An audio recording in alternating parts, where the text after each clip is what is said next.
Okay, we're going to go ahead and get started. Welcome, everyone, to today's work session. Today is Tuesday, September 26, 2023. Notice is hereby given to the members of the City Council and to the general public that at this work session, the City Council may vote to go into executive session, which will not be open to the public, for discussion and consultation with the city's attorneys for legal advice on any item listed on the following agenda. Can we have roll call? Mayor Daggett, Here. Vice Mayor Aslan, Here. Councilmember Harris, Here. Councilmember House, Councilmember Matthews, Here. Councilmember McCarthy, Here. Councilmember Sweet. Here. Councilmember McCarthy, would you lead us in the Pledge of Allegiance? I will, Mayor. If you're able, please stand.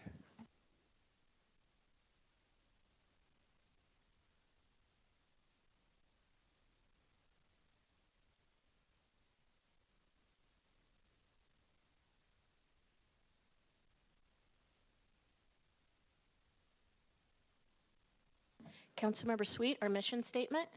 Thank you, Mayor. The mission of the City of Flagstaff is to protect and enhance the quality of life for all. Thank you. And Councilmember Harris, our land acknowledgement. It will be my pleasure. The Flagstaff City Council humbly acknowledges the ancestral homelands of this area's indigenous nations and original stewards. These lands, still inhabited by native descendants, border mountains sacred to indigenous peoples. We honor them, their legacies, their traditions, and their continued contributions. We celebrate their past, present, and future generations who will forever know this place as home. Thank you. Moving down to public participation. This enables the public to address the council about items that are not on the prepared agenda. It appears on our agenda twice at the beginning, which is now, and at the end of the work session. You may speak at one or the other, but not both. Anyone wishing to comment at the meeting is asked to fill out a speaker card, which is located on the back table, and give it to the recording secretary. You may address the council up to 3 times during the meeting, including comments made during public participation. And please limit your remarks to 3 minutes, and you'll see a timer right here. First, we have Shannon Edmonds.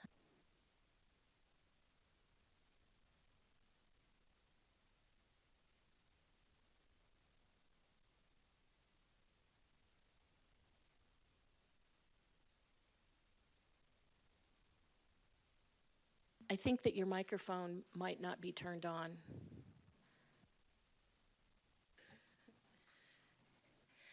Hi, thank you for hearing me today. I'm actually here because my mother is a disabled woman who has been having a lot of inclusion issues. And the sidewalks being blocked, being able to cross traffic in the time frame that it is, and other issues that have been brought up, it's just been very difficult for her. They don't want to lose the slight, sorry, I'm nervous, the slight advantages that they do have for just being able to do things on their own. Inclusion shouldn't have to be something we think about. It should just be done. Everybody should be included. Thank you for hearing me. Thank you very much. Rachel Simukanda.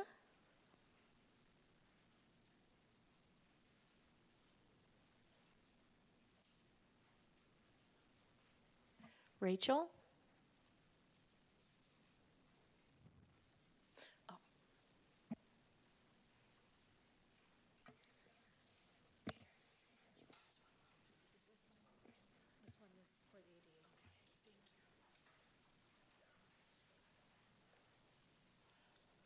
Greetings, Mayor Daggett, Vice Mayor Aslan, and City Council members. I really do appreciate the time that you've given us to talk. Would you mind putting the microphone closer? Yes, thank you. I am a born and raised citizen of Flagstaff. I am also the chairperson on the Commission for Inclusion and Adaptive Living. I speak for myself today, and there are 3 main concerns that I have. I'm coming to you as a disabled citizen and would like to talk about some of the impediments I face on a daily basis. It is very, if not impossible, difficult for me to cross some of our streets because they are so wide. Specifically, the corner of 4th Street and Route 66 is a huge feat for me to cross alone, not only because I have a time limit, which I never meet, but also because if there's a big truck that's in one of the driveways, I have to raise my hands so that they can see me and I don't get run over if I don't make it in time. Raising my hands is a safety issue because then I'm letting go of my wheels and I can go. And unfortunately, my wheelchair needs an alignment. So I have 2 wheels, but it still needs to be aligned. That's not the only thing. Trying to get into City Hall through the main entrance has been about impossible.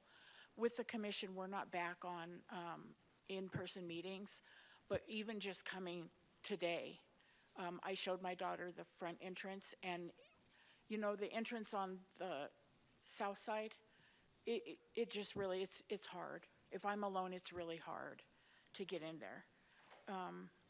There are often times that I have to park in a regular parking spot, but my wheelchair takes up more room than what is allowed. So sometimes I'm almost stuck if I don't have help.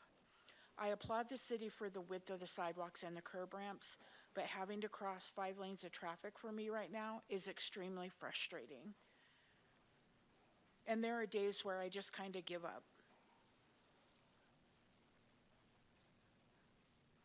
Unfortunately, I have had to sit in my house for days before my caregiver can get to me so that I can take care of business. I was born and raised here and have always taken for granted that this is a great city, and it still is. But I think there needs to be more attention paid to those of us who do not drive cars and use other means of transportation to get around.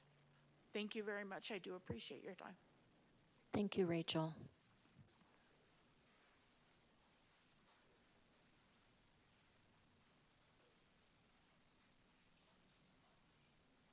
Dapper Dre.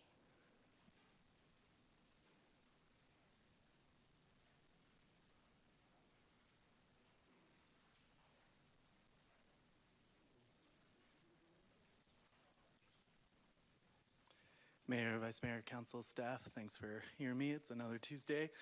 I'll look directly up at adaptation and equity. For Flagstaff has 3 carbon neutrality goals. I see a lot of the words on the screens, the words said, the plans in place, but you don't see a lot of that structurally and infrastructurally going in as fast as it needs to go in. We're talking about behavior and design again. Spoke to this a couple of weeks ago. The design needs to catch up to the behavior. Right now, if you go out and stand on the corner and watch Humphreys, I would guarantee you probably at least half the cars, 3 out of the 5, you'll see people on their phone with a dog, something that they're distracted from. Their screen's right there, they're on their phone. Their cars are a lot faster than they used to be. Their cars are a lot bigger than they used to be, and there's much more distractions than there ever used to be, including other cars. And yet, the design is never taking that into account, that we need to, if we can't address the behavior, you're not gonna go outside and wag your finger at somebody and they're gonna slow down. It's just not gonna happen. You need to start designing some stuff that slows people down, that gets them off their phone, that gives any semblance of a chance for those of us who don't only drive vehicles as a way to get around without worrying that we're gonna lose our lives, that we're gonna lose our friends, that we're gonna lose our limbs. That's on the design. And if it's not everywhere, I totally understand that. Not everybody is walking every single place or biking every single place. But I think we can do the research to at least go into the places where you have the most pedestrian use, the most multimodal use. Make those sidewalks wider. Make those passageways better. Make those intersections safer. That's just something that, again, helps everybody. And you can do the data sourcing. Most of your corridor at least from downtown, is from FMC to North Campus. That's like 2 miles of road that you really have to be concerted with. And we're also going to talk about the roundabout at 4th and Cedar. That's going to be a huge thing for pedestrians, many of them kids, many of them low income, many of them disabled. It's going to be super hard for those folks who are already vulnerable, who are already struggling, to get another impediment that, again, mostly only always benefits cars, car drivers, car users. Can we please just start doing some stuff that specifically helps pedestrians, that specifically helps cyclists, and then we separate, and then it's better for not only the dangerous motorists, but also the safe pedestrians. Thank you. Thank you. Adam Shimoni.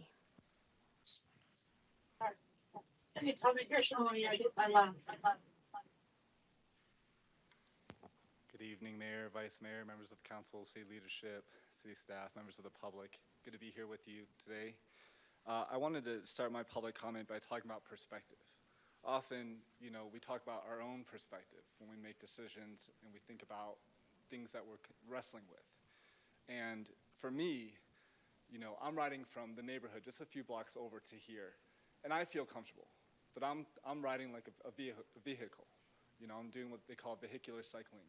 But I very clearly also understand that that's not a comfort or a behavior that most in this community will agree with.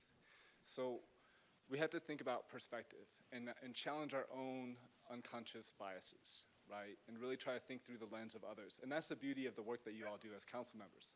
And it forces you to do that, and it's a beautiful thing. But understanding that I'm within the 1% of our community who is comfortable on the roads in Flagstaff, a lot of work has to be done, and it's not easy. Distance matters, and the intersection at 4th and Butler that we're going to be discussing in the coming weeks is of high concern. The smaller of the options is 94 feet for each leg to cross, and the larger option is 120 feet for each leg. So from corner to corner, you're talking almost 200 feet, 240 feet at times. And to do that in a wheelchair or with a disability or a child or whoever it might be, it's not easy. It's not an easy task. The design speed is the second part that I'm concerned about. The design speed along Butler is 35 currently. You all have talked about lowering that speed to 30. Our council a couple years ago spoke about lowering that to 30, but yet we're still designing for future corridors to be at 35 along Butler. You all have the ability to address that with staff today, and I hope you do. My grandfather had a significant physical disability and was in a wheelchair most of his life, or very hunched over. So I witnessed firsthand from a young age the struggles he faced in society. And that's part of why I got involved publicly, as I have, is for people like him. And so 5 lanes, 6 lanes, 7 lanes, 8 lanes makes a difference.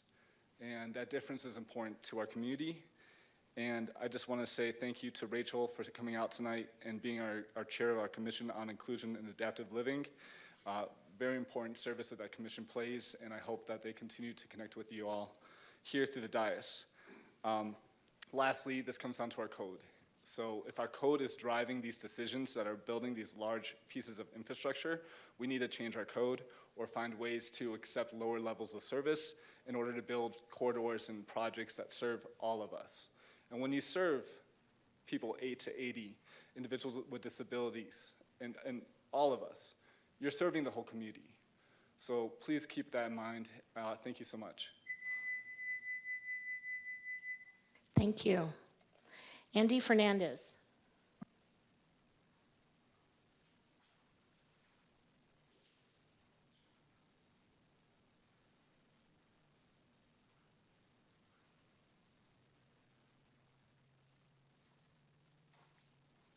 Hello, I'm Andy Fernandez. Actually, one of the few natives in the city, and one of the few actual true residents. I don't consider anybody that's only lived here since 1996 on up to be a true resident. They're transients. These are the ones, that especially, or 98, I should say. In 99, with the affordable housing lie that the city manipulated, all of a sudden I said in 1990, and I was for it. I said, let's do this, because I know the majority of my friends and family, they are in the service-oriented working arena. So it affects them dramatically. when I found out that this lie of Habitat for Humanity and HUD, so-called non-for-profits, I said, Flagstaff Medical Center has non-for-profits, but at that time, talking 23 years ago, surgeons making $500,000 a year. I mean, most of the majority of the people, the employees there were making $57,000. So that's not non-for-profit. Now this scenario here, the other individuals that just spoke, I mentioned it numerous times. You know, there's a scenario where there's crosswalks for the children. They're not adults. They can be very easily swayed. They can be very easily taken aback, and they'll hear something and they'll look around and not paying attention to where they're walking and get hit. Actually, I've seen a couple people get hit on the roads where you have these idiotic crosswalks and you have to push the button twice. That's pathetic. Now the other scenario is also where they're located. You have 1 block from the main road. That's asinine. So that's some of the scenarios that need to be addressed. The other scenario is I haven't been in here a while. I've had some personal issues and whatnot. But for the people out there in the medium of internet and television, I am Andy Fernandez. I ran for mayor here in 1995. I was a congressional candidate in 2002. Actually, Justice of the Peace as well in 2000. And I initiated a recycling program here in Flagstaff.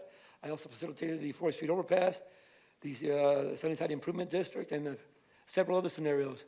As a matter of fact, when you Mrs. Mayor, were friends of Flagstaff's future, you guys stole a lot of my suggestions that I had been stating for 8 years. And then when I went to your meetings, because I was the only dark-skinned brother there, you kind of set me aback and didn't want to listen to me. That was pretty sad and appalling, because most of the work you guys did for the first 8 years was my work. Now, with that said, the other scenario is, again, the individual was talking about these roundabouts. That's appalling. $1 million for a roundabout, and it doesn't even really facilitate addressing a proper scenario for traffic flow. A lot of confusion, accidents, and whatnot. Now, the other scenario is Proposition 480. And we have purchased on a bond almost $40 million for open space purchase. And now at Fort Ted Hill, you want to put the hospital there? That's ridiculous. I commend Vice Mayor Asling because he's opposing it. Thank you, I oppose Mr. it voting no on Fernandez. 480. Thank you. All right, I don't see any additional public participation, so we are going to move down to the city manager report.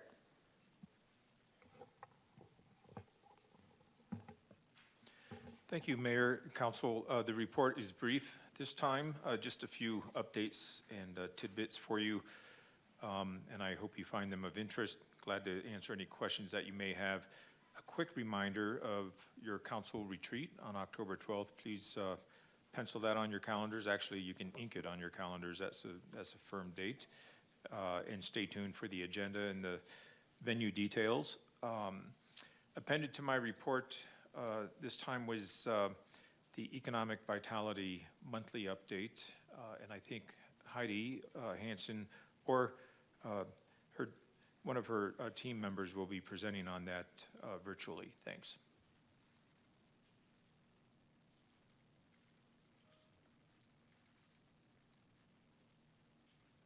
Good afternoon, Mayor, Vice Mayor, Council members. Heidi Hansen, Economic Vitality Director, and I will actually be going through the report with you. I'm going to share my screen. I will be doing some scrolling, so I hope it doesn't make anybody feel too crazy. This report's pretty detailed, so I've highlighted some things that I think will be of most interest to all of you. We're going to start with the airport. We have had a lot of marketing outward and inward for the airport, reminding people to fly Flagstaff first. And we actually did some advertising, getting geared up for the parents for NAU, letting them know that we have flights to Phoenix and DFW and vice versa. Also wanted to thank Vice Mayor Aslan for an advertorial that he did that shows up on our screens, reminding everybody that it is the 75th anniversary of our Flagstaff Pulliam Airport, which you will all celebrate with us in November. And I believe there's others of you that have actually done some advertorials that are running the airport, asking people to be staying and playing responsibly. So I want to thank you ahead of time. And then we've also installed something to share with the community about the Coconino Scroll, the art piece that we have installed out there, and we actually have brochures for visitors to learn more about the history of Flagstaff. As I move down, we are actually wrapping our vehicles at the airport, our airport rescue firefighting vehicles, all of the other vehicles as well, so that people know that they're operational, as well as they are for Flagstaff Airport use. Our paid parking system is going wonderfully. It started over a month ago. Our figures are rising. And the best thing about the paid parking system is that when you come to the airport and you're actually going to be flying, you can actually find a parking spot. So this is awesome. I've actually used the system myself, and I can tell you it was seamless. We also held the Thunder Over Flagstaff event. It was a one-day event, and we had over 5,000 participants. Again, I apologize for the scrolling. Wiseman Aviation is adding a great lift, and you can see a little picture of it depicted right here. This is so that we can serve all aircraft. It's going to be able to serve a Boeing 737 on up to a Boeing 777. I don't know if you're aware of this, but we have had flights from Southwest Airlines that have actually been sent to our airport before because they needed to be grounded. And we've been able to accommodate that. Now with Wiseman's lift, we'll be able to accommodate them actually getting off the planes and things like that until they get what they need. And the last thing I'd like to talk about with the airporters enplanements, they rose in August after a lower than average number in July. And we think that the reason why the numbers in July were so different was just definitely because of the fact that we did not have the Denver route.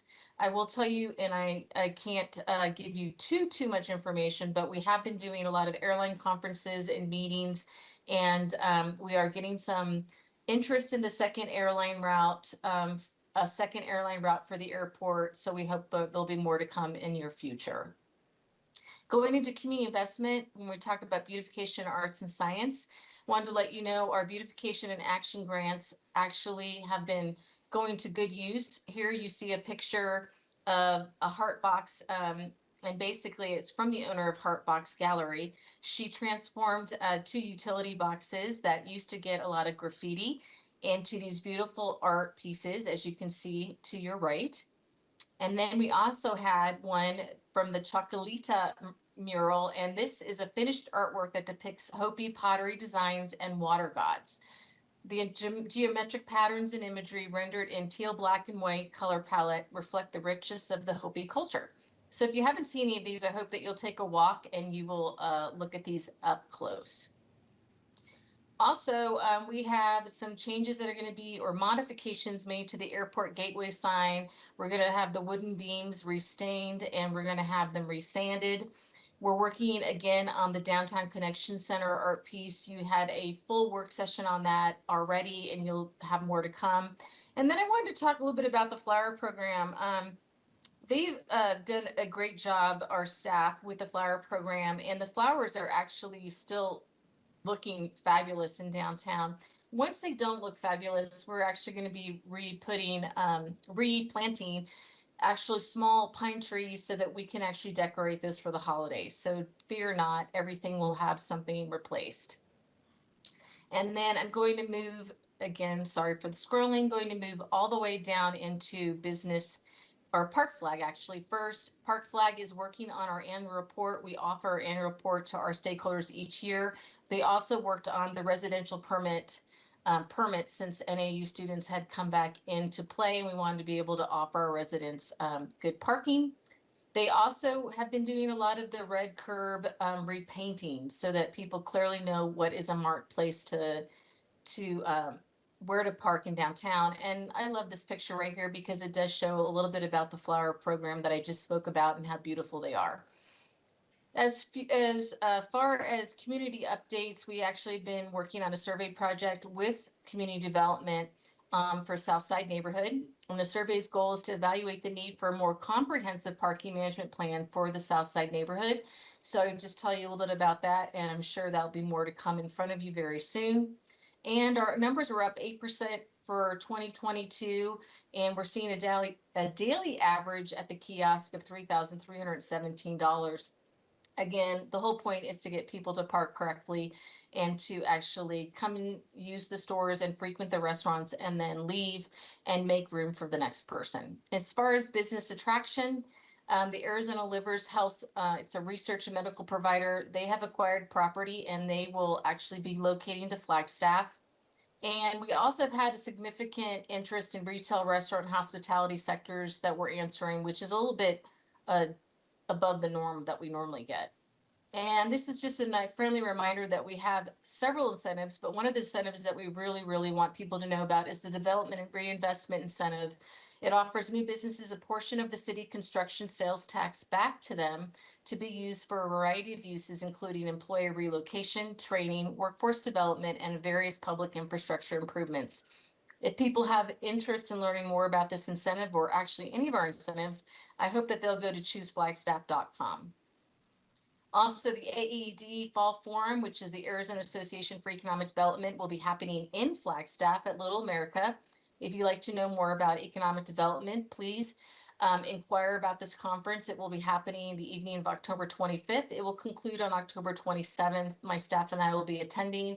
If you want more information, you can always just reach out to me.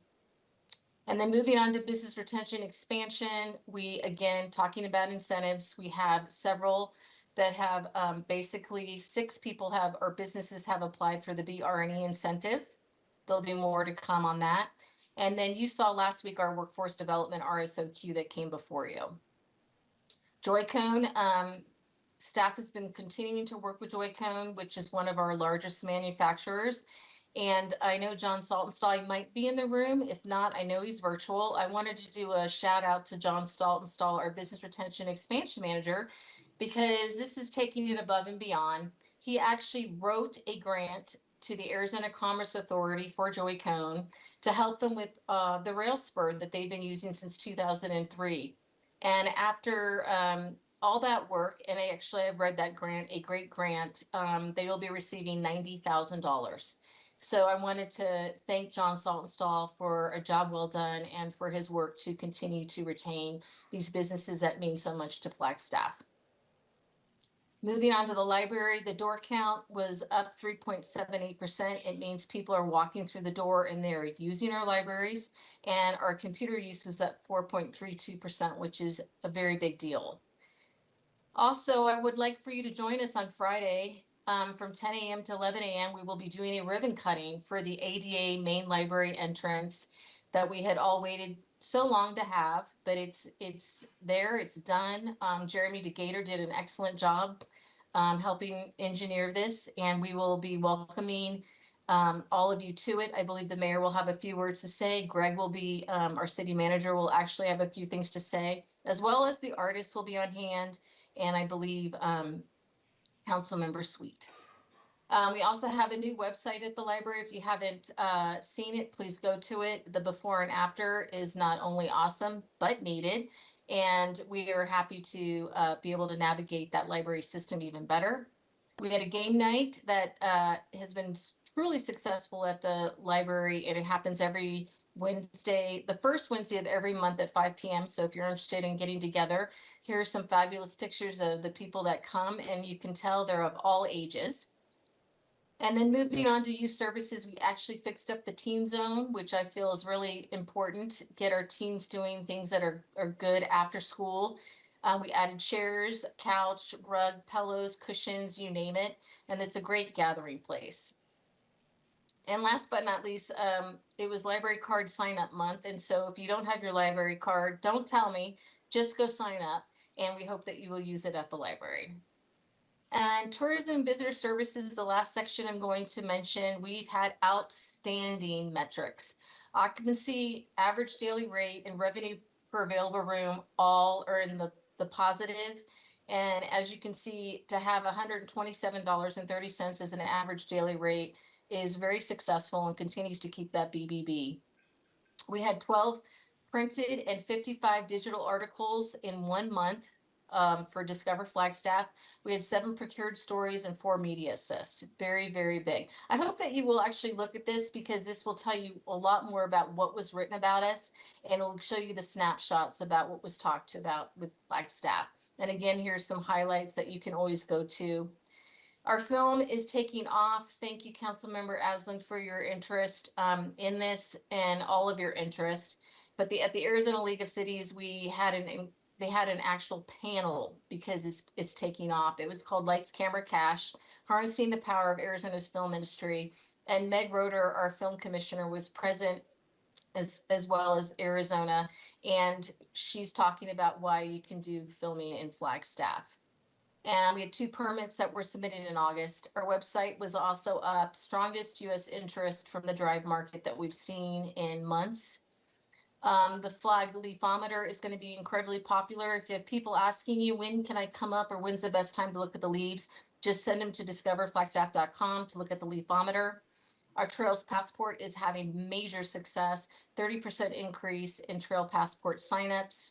And as you can see, social media is taking off. And last but not least, I wanted to talk a little bit about conferences, meetings, and events. We had 2 leads that were sent out in August. It garnered 380 room nights and an economic impact of over $113,000 of new revenue. Visitor services are up, walk-ins retail are up, and we also had a successful Friday art walk. We are getting great Google reviews. And last but not least, I just want to continue to show you the great work Creative Services is doing with the beautiful artwork that they're sending out, showing that we're only 81 miles from a natural wonder. Again, asking people to come and be leaf peepers, as you see the leafometer in this ad, as well as talking about pledging for the wild, keeping our wild places wild. This is in the Downtown Legends District. We do tickers across several billboards. We're working on a business one-stop shop that council member or previous council member Salas had asked us to work on, along with the rest of you, to make the community development process easier. We're working with our team in community development on that. You'll see more. We'll actually be creating a work session on that. We've been working with pros on signage, working on the good neighbor guidelines as well. And the list just goes on, as well as doing all of our own advertising with airport, restaurants, and again, our own recruitment. Thank you so much. I know that was a lot. And last but not least, if you have not signed up for our annual event, which is going to be taking place on November 1st, it is a free event. It goes from 11:30 to 1:30 at High Country Conference Center. We ask that you come and learn what we just did last year in economic vitality, as well as the highlights in tourism, so that if you are interested, you can learn more and enjoy a great lunch. So thank you. That's all I have.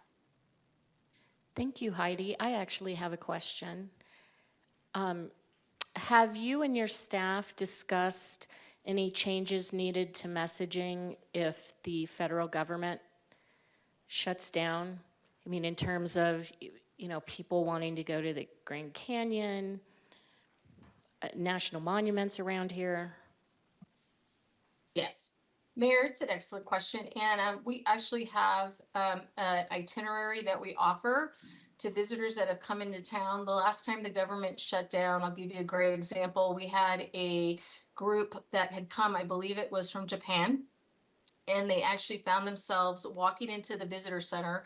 And not only did the visitor center manager and her staff give them a whole new itinerary, but we actually got them to create more days in Flagstaff. So we are well equipped to give them other ideas. We can't do anything about them not seeing the natural wonder that they came to see, or if other monuments close, but what we can do is tell them what's available in Flagstaff and around us, and hopefully keep them here longer. In that case, we did. Thank you. You're welcome. Any other questions? I don't see any.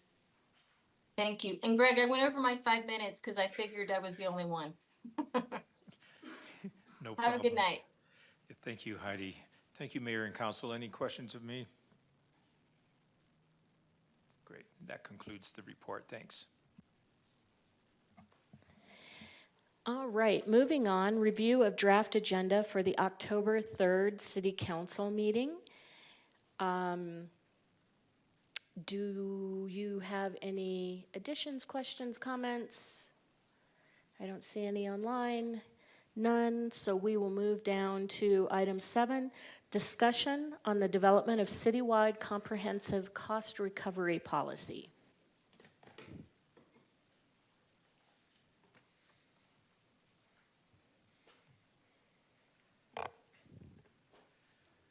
Good afternoon, Mayor, Vice Mayor, and City Council. I'm Rick Tatter, your Management Services Director and City Treasurer.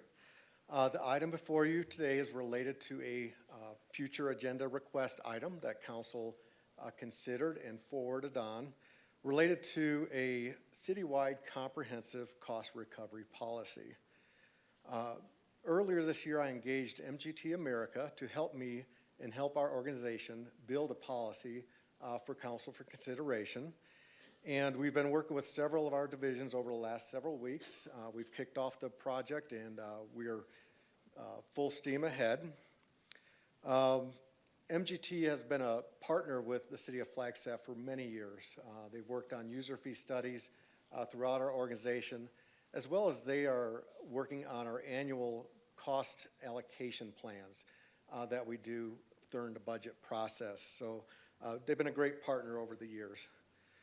Today we're sharing information about a cost recovery policy and what that means, as well as working to seek your input, since this is one of your fair items, to make sure we're on the right direction of building a policy that Council would like to see related to cost recovery and our user fees and rates. Today with me in person is Alan Parks with Management MGT America. He's a project consultant.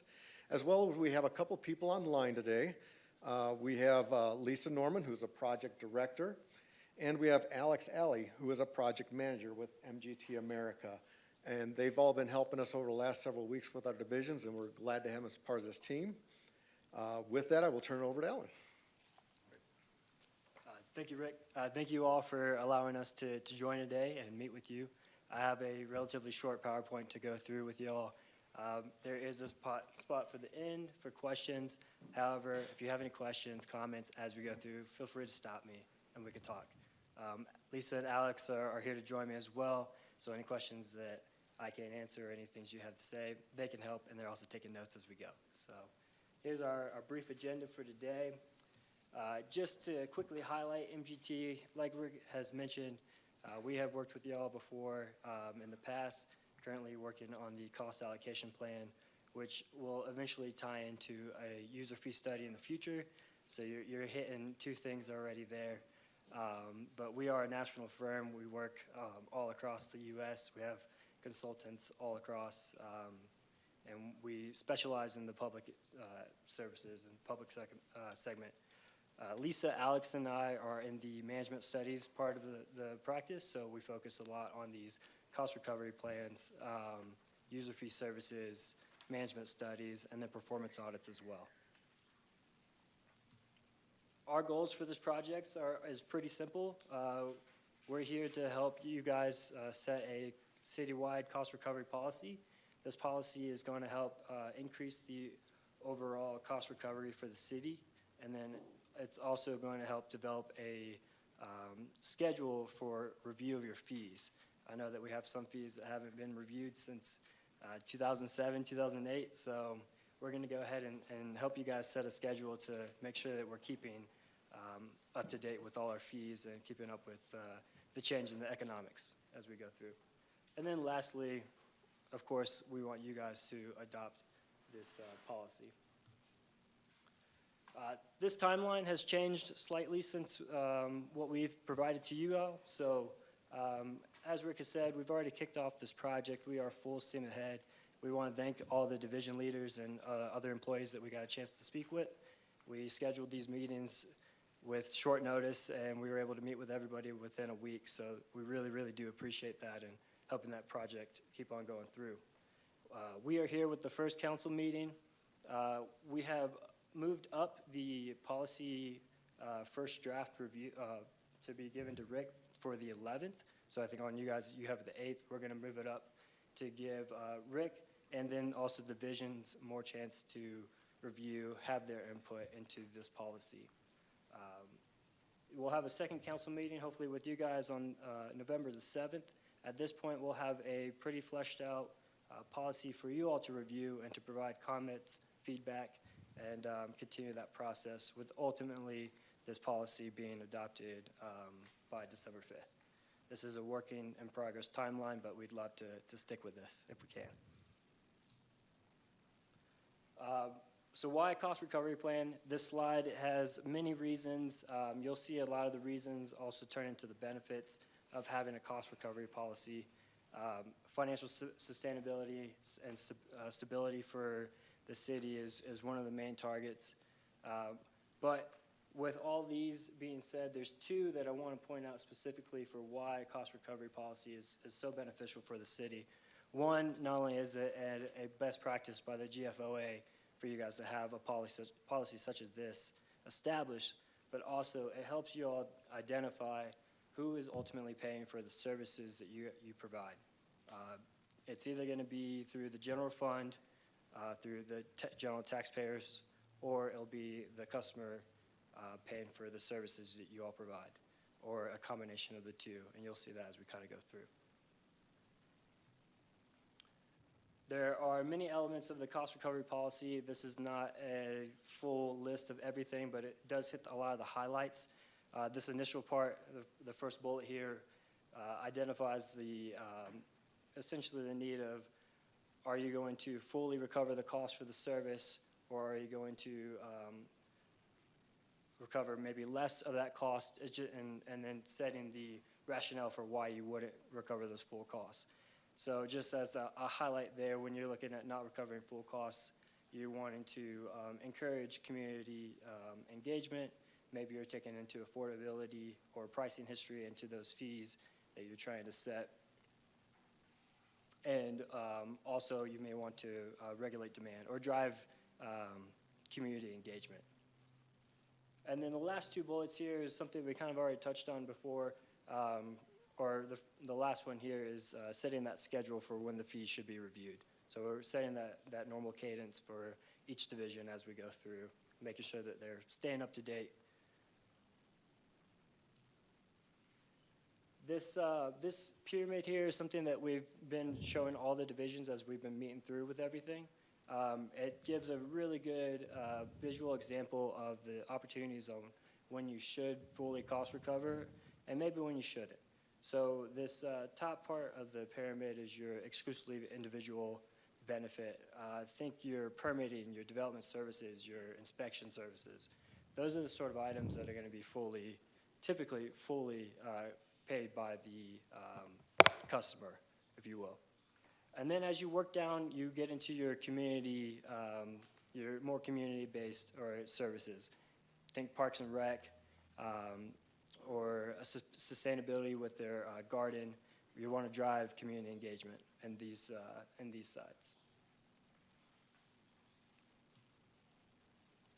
And the last slide here is essentially how the cost recovery policy is going to be put into action.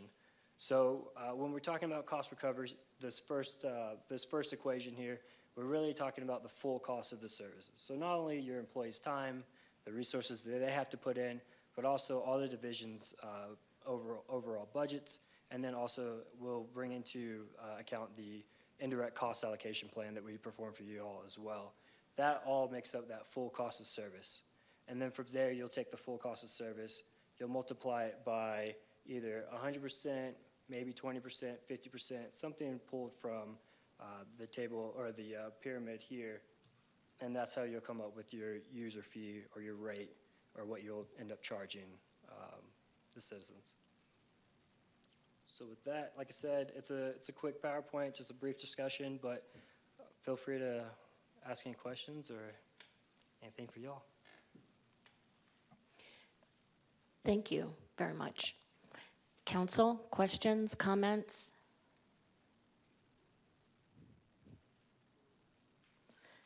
You did such a good job that they have no questions. Sounds good. You all have our contacts. If you have any questions or anything pops up, feel free to reach out. It's at the end of the slides that we provided. They're also here on the screen for you as well. So Thank you. thank you for your time. Really appreciate it. Thank you. Okay. Okay, we are now moving down to item number 8, Carbon Neutrality Plan Biannual Update. Welcome, Jenny.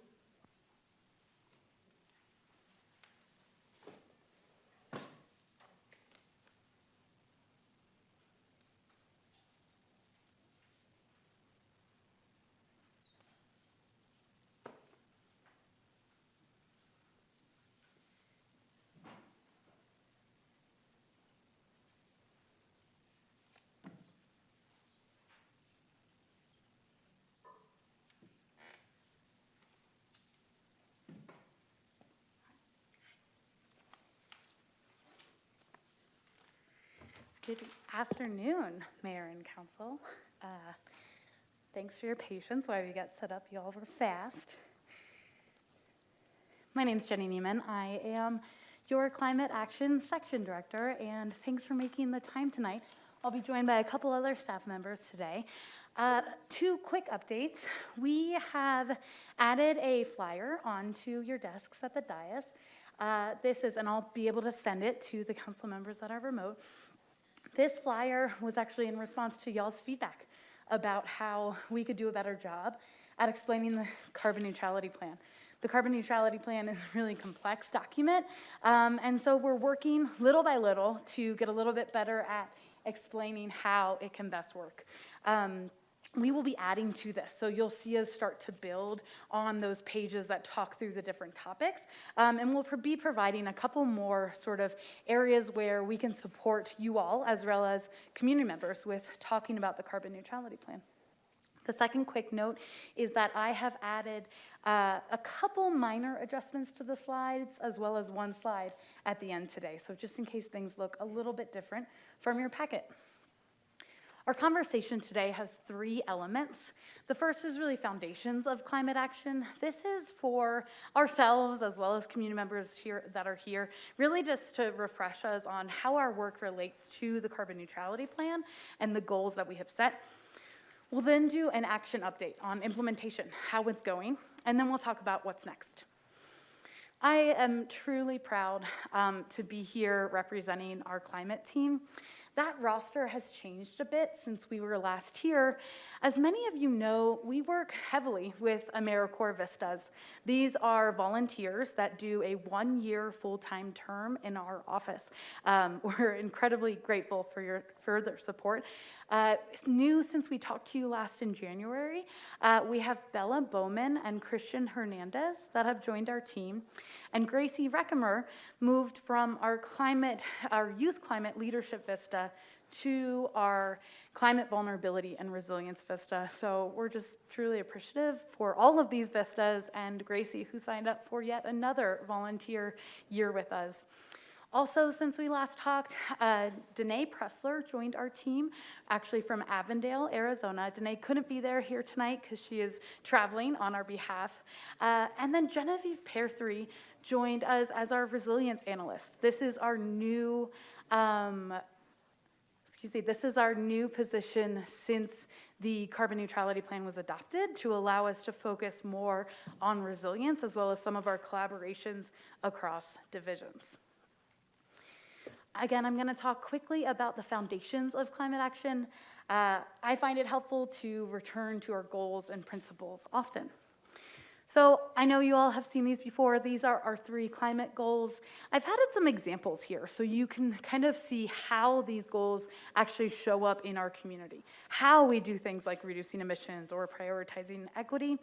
In short, our 3 goals are to reduce our impact, to prepare for the future, and particularly a rapidly changing future, as well as how do we prioritize vulnerable communities.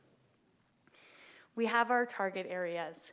There are 15 target areas on here. I know it's a lot, but they can be summed up, and I find it most helpful to think about them in terms of our priorities, which are neighborhoods, energy, consumption, and commitments. Under those, there are the individual target areas. The target areas are where we really focus. So we may really focus on how do we do electric mobility, right? That's where kind of the nuts and bolts come out. Other focus areas are things like healthy forests and open spaces or economic prosperity. All of these require deep collaboration with other parts of the City of Flagstaff team, as well as local and regional partners. These things also relate to each other. Sustainable consumption has to do with waste prevention and building our food systems. That has a lot to do with how we work with our friends in Public Works and solid waste, as well as it relates to community resilience and equitable systems and how we work in the community. So they all kind of reinforce and work together. The next thing I want to review are our climate action principles. These are a bit of a throwback to when we actually wrote the carbon neutrality plan. Climate action, and especially carbon neutrality, are new for us. They're new for a lot of folks in the community. And so we thought it was really, really important to explain clearly how we would act, right, as we start to get into a lot of this new work. I'm just going to highlight 3 tonight because I think that these 3 are incredibly connected to the work that we are doing and then the work that we'll talk about today. First is motivated by urgency. We have a short window in terms of time to act to make the most benefit in terms of climate action. That's really on an international and global scale, but it is reflected by our carbon neutrality by 2030 goal. Centering equity and adaptation, I think you'll see several pieces tonight where the equity or adaptation elements are really, really clear and that really show when we act, we try to think about both of those other aspects as well. We try really hard not to just say, okay, we're just gonna focus on the emissions here. It's incredibly important too, but we also try to bring resilience and bring equity into those actions. And finally, partnerships. This is probably the biggest. There is no program that we do that does not have partners in it. We may be the ones up here talking about it, right? Fleet electrification is actually a good example. We may be up here, but there are so many parts of this organization that works on all of that, right? Community gardens are similar too. There are so many parts of this organization, as well as our community partners, whether that's FUSD or our Parks and Recreation friends, or local organizations. So all of our programs are really kind of buttressed by partnerships, and they actually really help us get to those equity and adaptation pieces in kind of the best ways. Finally, these are kind of what we call the ingredients for carbon neutrality. This is the what. So we separate this out into community action or municipal operations. Community action is where we're working specifically and directly with community members. Maybe that's elevating voices, maybe that's community infrastructure or policy. The municipal operations are really walking the talk. What do we do internally to do this work? I am now going to pass this over to Genevieve.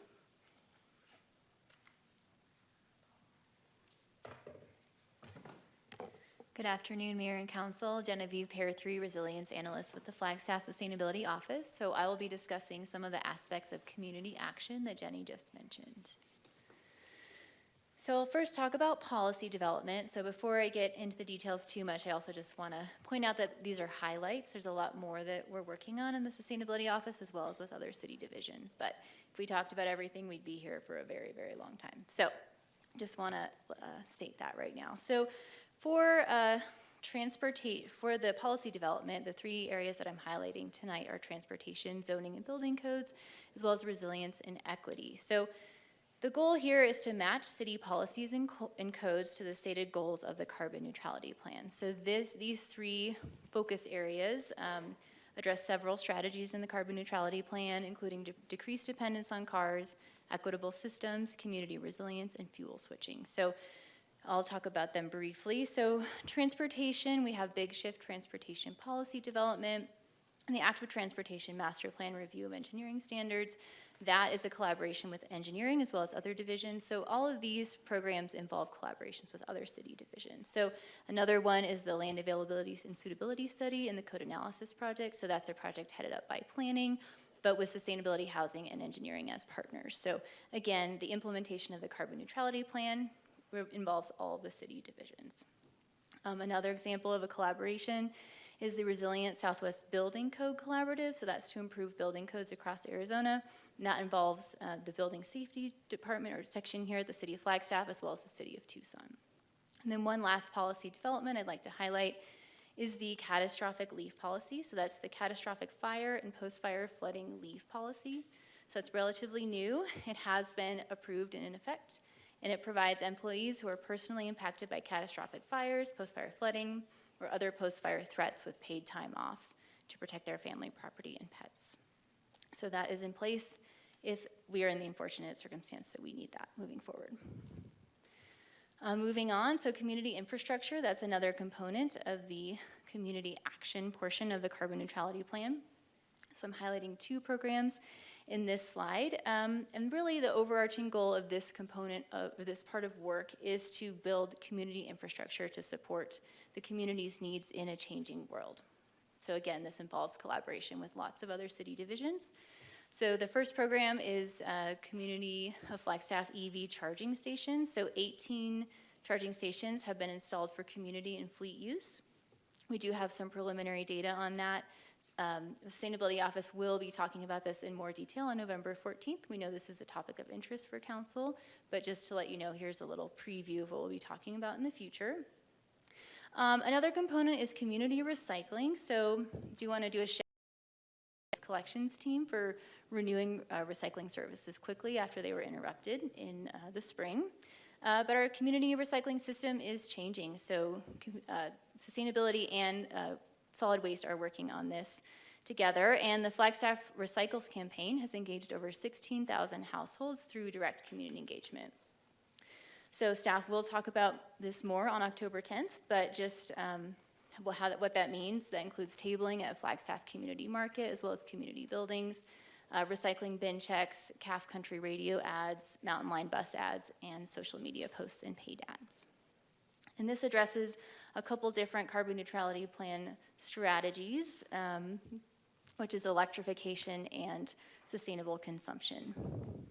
So here's a spotlight on another program, the Four Corners Carbon Coalition. So that addresses the carbon dioxide removal strategy within the carbon neutrality plan.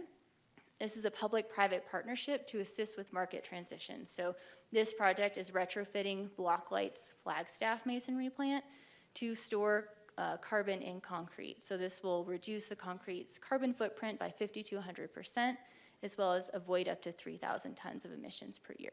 So this is just the beginning, but carbon dioxide removal is a very big part of the carbon neutrality plan. So projects like this are very important. So moving on, we have services. So this slide highlights waste, food, and HEPA air purifiers. So that addresses a couple different target areas in the carbon neutrality plan, including sustainable consumption, community resilience, and equitable systems. So there's a new community garden at the Hal Jensen Recreation Center. So thank you.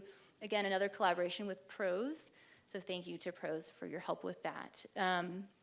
Also, we had all 70 plus community garden plots were rented this year, so promoting local food production, and there's also a new residential food scraps drop-off location at the Flagstaff Family Food Center, and that's starting in October.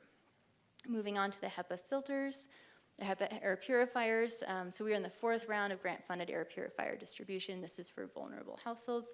So again, this has helped meeting those community resilience and equitable systems strategies. Another program, so the Flood Proof Assistance Program. So this is a new program since the last carbon neutrality plan update.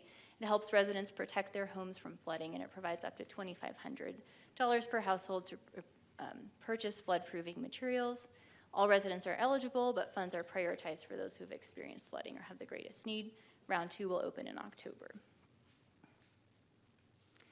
Another spotlight is the Energy Rebates Program.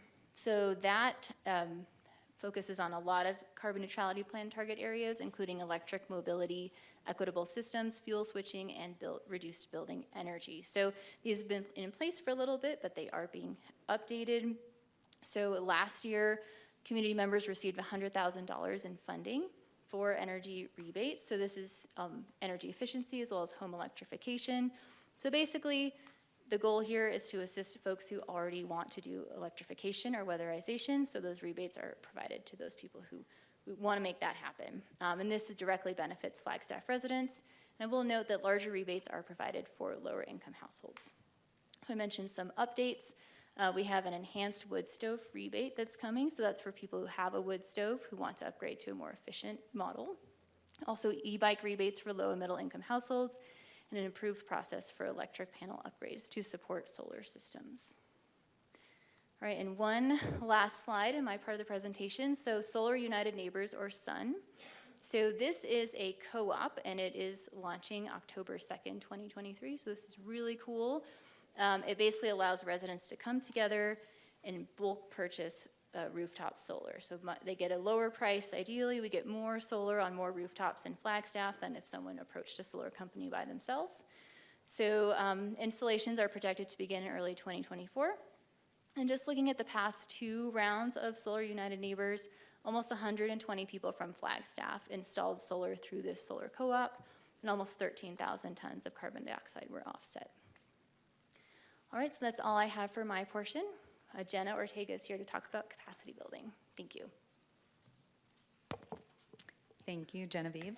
Good afternoon, Mayor, Council. It's great to be back up here again. Jenna Ortega. I'm excited to walk you through some of the other tools we use, and I'm going to start with capacity building. So this method is all about community and empowerment. Our work here really revolves around trying to make it easier for people to take climate action by providing tools and resources. So we strengthen community capacity through some of our long-standing programs, and that includes Fix-It clinics, which work to really develop Flagstaff's circular economy, or one of our favorite programs, Neighborhood Sustainability Grants, which this year offers up to $7,500 to fund community-led projects. We also have some newer programs like the Stream Stewards program, which really builds on the model of the Adopt a Avenue or Adopt a Foots program, or the Climate Resilience Project, which offers opportunities for intergenerational community conversations as well as hands-on workshops.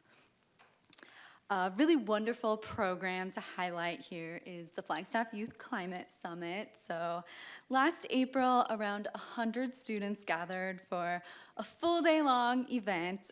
They shared the work they were doing in their classrooms and in their neighborhoods to help make Flagstaff safe and healthy for generations to come. Nearly $4,000 was awarded in climate action grants to support the leadership and the amazing youth-led projects in Flagstaff.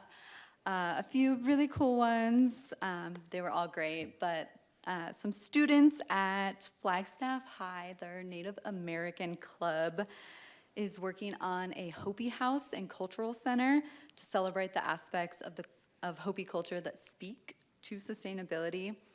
Another project being led by a 3rd grader in our community is to build artwork to really show the carbon footprint in classrooms. So she's working on that across a handful of classrooms, some other really neat programs as well. So I'm gonna switch gears here and we're gonna transition into our municipal operations. This is the work that we do internally to achieve our carbon neutrality goals.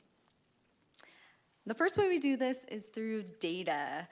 2 important things here. The Sustainability Office and Fleet Division are working with APS on a fleet electrification assessment. This will help us identify where it makes a lot of sense to have an electric vehicle and where we are going to need charging infrastructure at. The other one, I'm thrilled to share that today an accessory dwelling unit or ADU survey was launched. And this is going to help us learn about people's experiences with ADUs, their interests, the challenges that might be associated, and really importantly, what the city can do to make it easier and if there's incentives to encourage people to use this for medium or long-term rentals. And with that, I'm gonna pass it back to Jenny real quick. Hi again, Mayor and Council. I'm popping up here just to quickly do a spotlight on fleet electrification. We have been having a lot of internal conversations about fleet electrification with some successes as well as some challenges. And so we figured it was a good time to kind of talk about our internal process. The City of Flagstaff has what's called an EV first policy. It's not an EV only policy, right? It is an EV first policy that says we're gonna look at EVs first, right? And so here, this is just from our internal sort of policy and guidance document. It goes through different classes of vehicles. This is pretty reflective of what you have seen as new vehicle requests come through to council. So first, it might be sedans and SUVs.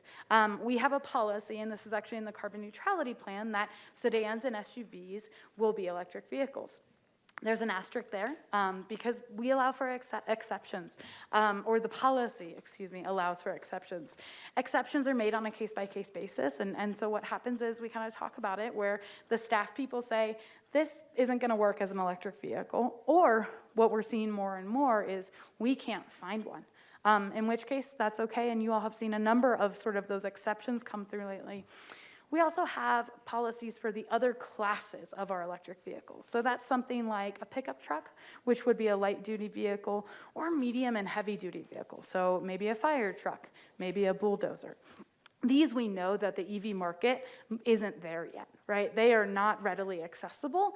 Sometimes they might exist, but they are incredibly expensive, right? Or they might even just be at a trial phase, like for a fire truck. And so there, we kind of know, and we know that this is a really evolving field. I wanted to show this document because it kind of shows how we think about fleet electrification as part of the replacement process. Again, this is from our internal guidance document. The first question is replacement necessary? The City of Flagstaff has been really incredible over the years about asking, is this replacement necessary? How can we right-size our fleet and also right-size the vehicles? And so for a very long time, folks had said, well, we can retain it for another year, right? We can go beyond 100,000 miles. Or, can we actually reduce the size of our fleet and save costs for the cities? Or can we shuffle around vehicles? We've seen a lot of sections do this and say, you know what, we don't need to replace this truck right now. Let's replace an easier to electrify vehicle, for instance. The next question is, what kind of vehicle should be bought? That's when we talk about downsizing. Smaller vehicles are generally less expensive vehicles. And so can we actually go with smaller vehicles? And then finally, vehicle fuel choices. This is really where the electrification questions come in. Again, first, it would be great if it can be an EV. If it can't be an EV, totally okay. Then we move into, can it be a plug-in hybrid? Can it be a hybrid? And if not, then we go with an internal combustion engine. In terms of where we're at right now, the auto industry has added many, many electric vehicle makes and models onto the market. It's really exciting. There's about 40 electric vehicles you can buy today across the US. EVs have performance benefits, a lot of fuel-saving benefits and maintenance benefits. What we have seen is that the auto manufacturing industry has had a lot of supply chain disruptions and challenges over the last 3 years. This is the entire auto industry, not just the electric vehicle industry. But what we have seen that combined with is the demand for electric vehicles has really been outpacing supply. And so we have been seeing challenges for cities across the US in getting electric vehicles for their fleets. Flagstaff is no different. And so folks have had long delays with getting vehicles. And the delays are really tough, right? Because they're promised that we can get those vehicles, and then all of a sudden we cannot. And so then staff need to really pivot here. What we are working to do is support our staff members in finding the best vehicle for the job. The person who actually says that the most is our fleet manager, Nate. He's really incredible in these conversations and is a true partner to us. So again, I'm speaking about this, but there is a whole lot of staff that are involved in these processes.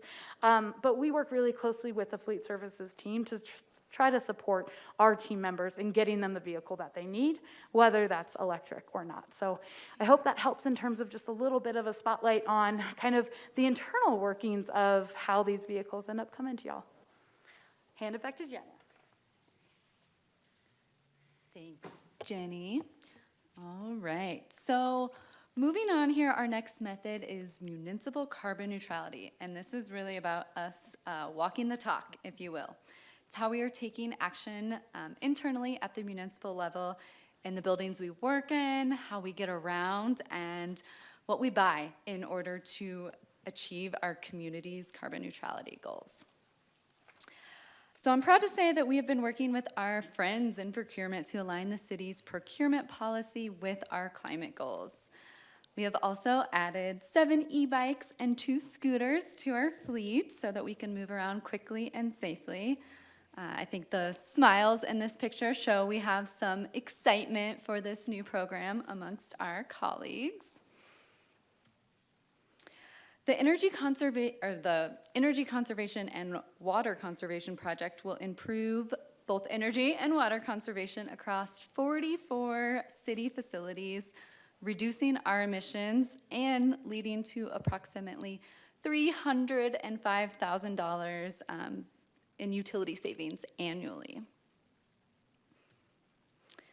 All right, we've talked a lot today, so I wanted to take a moment to zoom out and look at the big picture. To make things easier, for me, I'm gonna start with just a piece of a really large table. On the left, you can see the three big areas we talk about. Buildings, transportation, and waste. These are responsible for a majority of our emissions, so that's why we prioritize them when we are speaking about these. In each area, we do work both internally at the municipal level and at the community level, so that's what we're kind of showing here. Some of the programs we have highlighted today have a direct impact on reducing our emissions, such as the Energy Conservation Project I just mentioned, or electrifying our fleet. Others lay the groundwork for creating change and are in the policy development stage. An example of that is the building code update. And finally, others have a really strong resilience and equity benefits, such as affordable living and cleaner air. So I know that's a lot to look at. Hopefully that makes sense. To wrap up with you, we would like to end with what's next. So when it comes to funding to support the work we need to do to achieve our climate goals, our team is committed to going after funding at every level. For example, we were awarded funding through the Resilient Southwest Building Code project.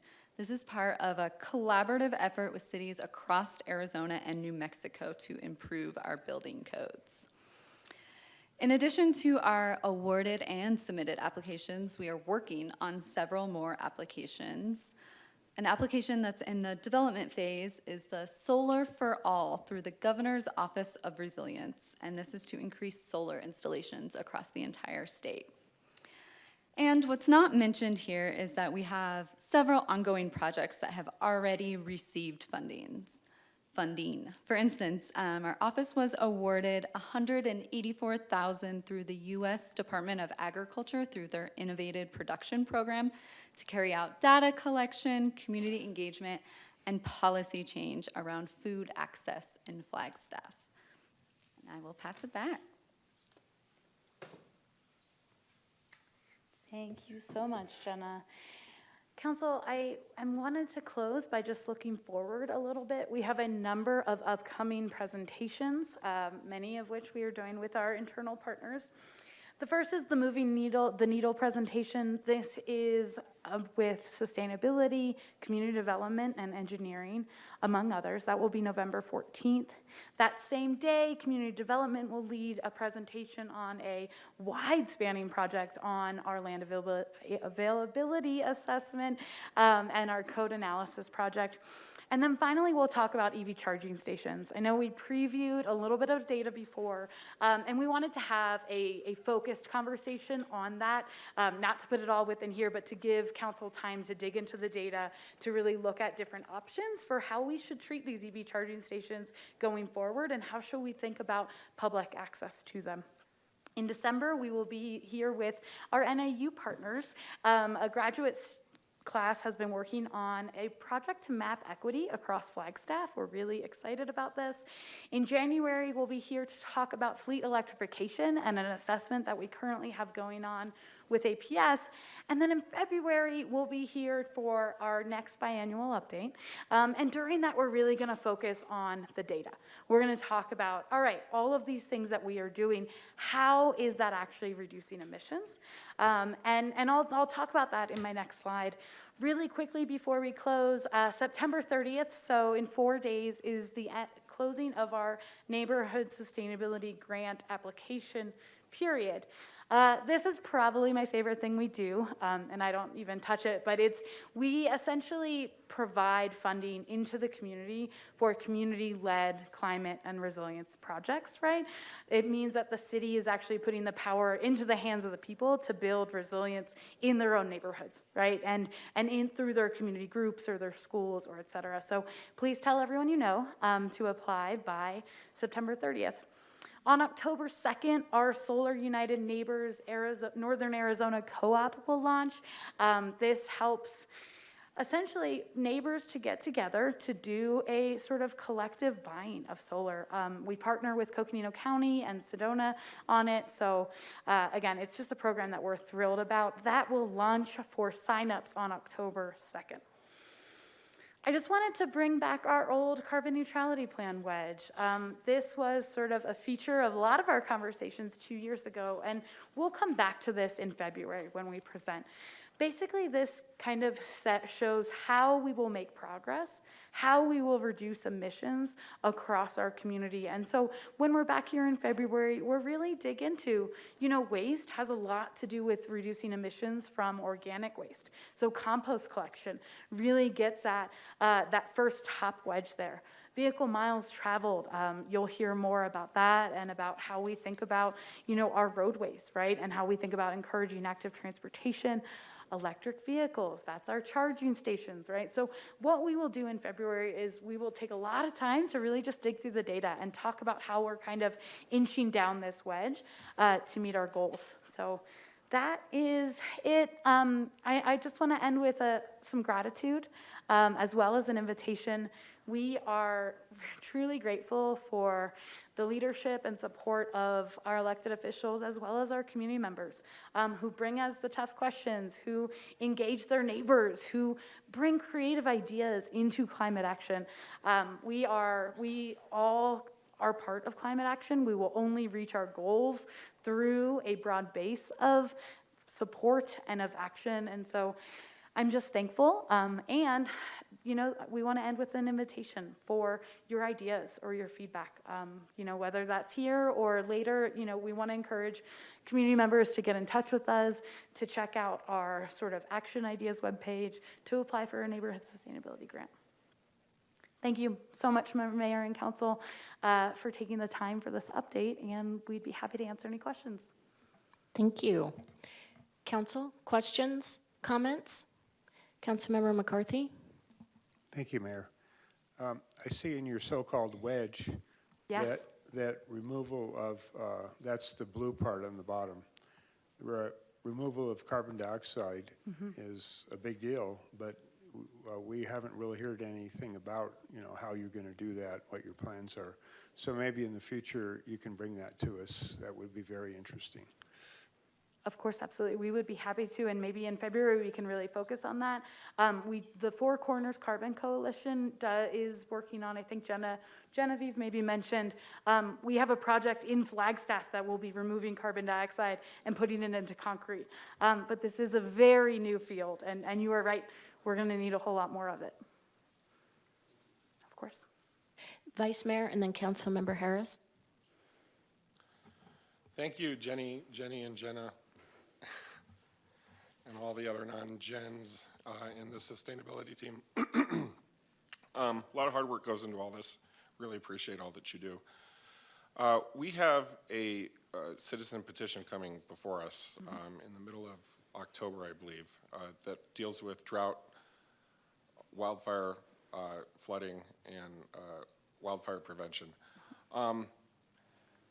For me, just at the outset, I can share here at the dais that I have a skepticism and a reluctance to use the public petition process to help micromanage these big ships that we have moving that took years to develop and build.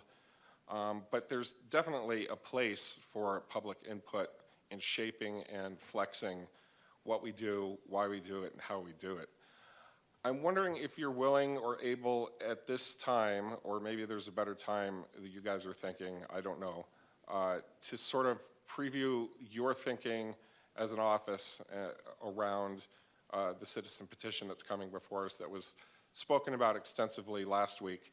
And I'm sure we'll get another presentation from the Flagstaff First Community Group that have come to us with so many great ideas and how to integrate those ideas, which are definitely at the time fall outside of the current carbon neutrality apparatus, but still have a place to play in our community discourse and our overarching goals, right? Of course. Thank you, Vice Mayor. So I'm happy to speak about it, and I invite Nicole if she has thoughts afterwards. You know, the biggest thing that I can say about that is, you know, 100%, right? Like flooding and fire and drought are so incredibly critical. They're actually part of the reason that we revised the carbon neutrality plan last year is because we wanted to bring all of those really good ideas from the 2018 Climate Action and Adaptation Plan and make sure that they were included in this. And that is how we got so many target areas in this plan, because it tries to do a lot of things, right? So community resilience, you know, healthy forests and open space, water security, they all sort of address these things. But when we think about fire and flooding and drought, the biggest thing that I always go back to is it's all about collaboration. Right? So we know that our fire department, right, our wildland fire folks particularly, but the broader fire department as well, our stormwater department, our public works division, sorry, we have divisions, our public works division, right, as well as the U.S. Forest Service, as well as our county partners, as well as regional actors, are all so deeply involved in those conversations. And so we do often focus a lot on the things that our office works on, right, because that's when we are up here and speaking to you, but we definitely can do a better job of lifting up how we are working with our other folks.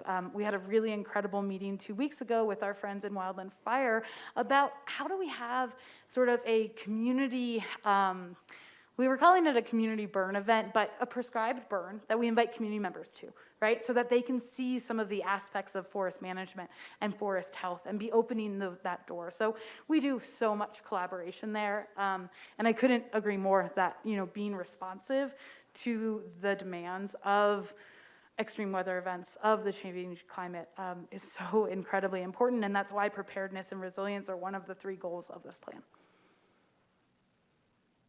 I do believe that we are doing a lot, and we have been doing a lot on the front of wildfire and forest health, flooding management, and that the current CNP target areas are what we're defining as the ways to tackle our climate emergency in addition to those things, which have a much broader reach in terms of community engagement and other agency involvement.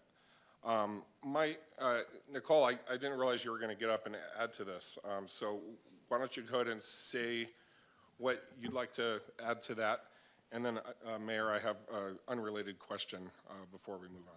Great, thank you. Good afternoon, Mayor and Council. Nicole Antonopoulos, Sustainability Director, and thank you so much for that question. It makes me think, in this, I'm dating myself for how long I've been at the city, but back in 2012, we conducted a risk and vulnerability assessment of all operations, service operations that the city has. And guess what? Fire, drought, and flooding were the top 3 areas that we were at highest risk for us to be able to complete our services and provide to the city organization. I think we have an opportunity to have a discussion with with the fire department, Wildland Fire, and Water Services to have a joint conversation with the council of weaving this together and what this looks like. And so we'd be happy to lead that discussion and get everyone at the proverbial table.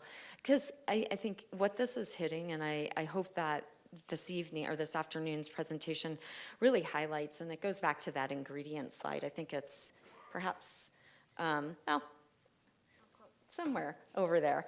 But thank you. The ingredients of carbon neutrality really span the entire organization. And so we are at a point, I believe we're at a junction with our work that we need to be able to have that broader conversation of how all these pieces fit together. Thank you. Jenny, my other question is regarding this 3-pager you've put together. Yes. This is great. It's great to see it. I'm wondering if it's ready to go out yet, if you have copies of this, even for distribution to our audience members today. And if this could be something that's available in a cubby up front every Tuesday. Yes. And what are your thoughts on not just showing this to the 7 of us up here, but making sure it's always available? Yes, I was able to distribute a couple to our community members tonight. We plan to distribute it more widely in the future. So yeah, we'll absolutely have it. Someone can have mine if they need it. I know I can get another copy easily. Thanks. Councilmember Harris. Thank you for your presentation. I enjoyed it. I learned a lot. Oftentimes, when people ask questions, they may be a little difficult. People assume that the person asking the question is not supportive of what you're doing. So that's not true in this particular case. So I'm going to ask you a lot of questions, and you all can either answer them now, or you can take them back and figure it out and get back to me. And the reason that I'm going to ask them at the dais right now is because I think that other people who may not be sitting here probably have those same questions. And so I'm going to ask them, and I'm just going to kind of fire them off. I love it. Oh. I'm going to fire them off, and I'm sure that it's recorded somewhere, and somebody can go back and look at the questions, okay? Sounds good. So the first question is, what happens if we don't meet our goal by 2030? Don't need to answer it right now, but what happens? So does the world blow up or what? I'm serious. You don't have to answer that right now, but I want you to think about that. So what happens if we don't meet that goal? I'm happy to answer it now if you would like. Oh, go for it. Okay, so, no, the world doesn't blow up, right? And I think what you actually see is throughout the last couple of decades, as we've been calling for climate action, the world has essentially blown through its targets. What happens is that the city needs to readjust, right? And so the city will be asked to readjust and say, this is where the world is, right, on an international basis, on how many emissions are in the air and what sort of climate impacts we have. And this is how we need to adjust. And that will be based on, conversations we're having internationally, but more importantly, on local conversations, right? On what are we seeing today, right? And what are we going to see in the future in terms of fire and flooding and drought? Actually, will be those three main concerns, right? Because we'll get to have those conversations to say, all right, this is where we were. The city of Flagstaff didn't make its targets. Nobody else did either, right? Or maybe only half of the world's cities did, right? Let's be optimistic. Maybe they all did, right? Maybe we all did. But that will be our chance to readjust, to plan for the future. By then, there will be more climate models that say, this is what it's going to look like as the temperature raises, let's say 5 degrees, right? This is when we think the ponderosas are going to go, right? It's not a great scenario, but this is also how we have strengthened our community in the last decade, right? Those are the conversations I prefer to have. This is how we have strengthened our neighborhoods to be able to respond to these threats. We have resilience hubs all over the place now, right? Maybe those are the conversations we're having in 2030 that says we know where folks need to go if the power goes out or if they need to get away from the smoke. So it'll be very local. It'll be very based on kind of the conditions at hand in terms of both the bad side, but again, also the good side. And how do we tell that story, right? And how do we really think about our community assets in that way that we have been working to build from now until then, basically. Good, thank you. Of course. Okay, so next question. How are you working with NAPTA to ensure that everyone has access to public transportation? If you're asking folks to not use their cars, how are you working with NAPTA to make sure that they are getting to everyone that needs to to get transportation somewhere? Don't answer that now, because that could be another whole, and I'm going to be really, I guess, conscious of my colleagues, and I don't want to keep everybody here all night. All right. Because we could probably talk about this for forever. That's okay? true. And we love NAPTA, so, and we try to support them in everything that Okay. they do. All right, and is there a charge for charging at the public charging stations? Because you mentioned that. So are we just doing that for free, or we're going to charge? And again, that's a question for you to think about and answer. And then how are we ensuring that the information regarding these funding programs that you mentioned, how are we ensuring that that information is getting to the people who need it, the folks that are not sitting here tonight, people that do not have access to the internet, people who are not watching this online, but we know that they need these resources. So how are we ensuring that that information is getting to them? And again, you don't have to answer. Can I? But, well, you can, go ahead. Okay, because this will allow me to give a shout out to Jenna, who ran our flood-proof resilience program. So that program is to help folks buy materials to flood-proof their homes. Jenna went door to door in all of our neighborhoods that are experiencing flooding to hand out information about that program in English and Spanish. She also held, I think, countless open houses and tried to really get it out there. We haven't gotten that good in all of our programming, right? But that program is one area where Jenna really went above and beyond. So thank you, Jenna, because that's what it's going to take, right? We know that that's what's going to take. We have been doing that for a couple other programs as well in terms of just trying to break through those barriers, right? To get out to folks, because, right, social media isn't going to cut it, right? We need to really do that direct engagement. We are looking to engage with community groups to help us do this, to help us talk about the next round of flood resilience grants. We actually are really excited to work with community members to help us get that word out, because we know that a lot of times it is going to just take going to door or showing up in the grocery store of the neighborhoods that we want to be in, and we're excited about that. Part of that work is also why we bring in our AmeriCorps members, right? Because they're here to really do that kind of direct work that's focused on, the VISTA program is focused on folks living in poverty, right? And so how do we get that out there? So thank you. Thank you. Okay, and well, I guess my last question is that we have adopted two emergencies, a housing emergency and the climate emergency. We've adopted both of those. So how does what you're doing in climate get us more affordable housing? And that may be a longer question. I think because some of the things that we're asking people to do who are building in our community makes it more expensive. So how does that get us to more affordable housing? I'm not talking about market housing. I'm talking about affordable housing. So, Thank you, Councilwoman. and that's the end of my questions. Thank you.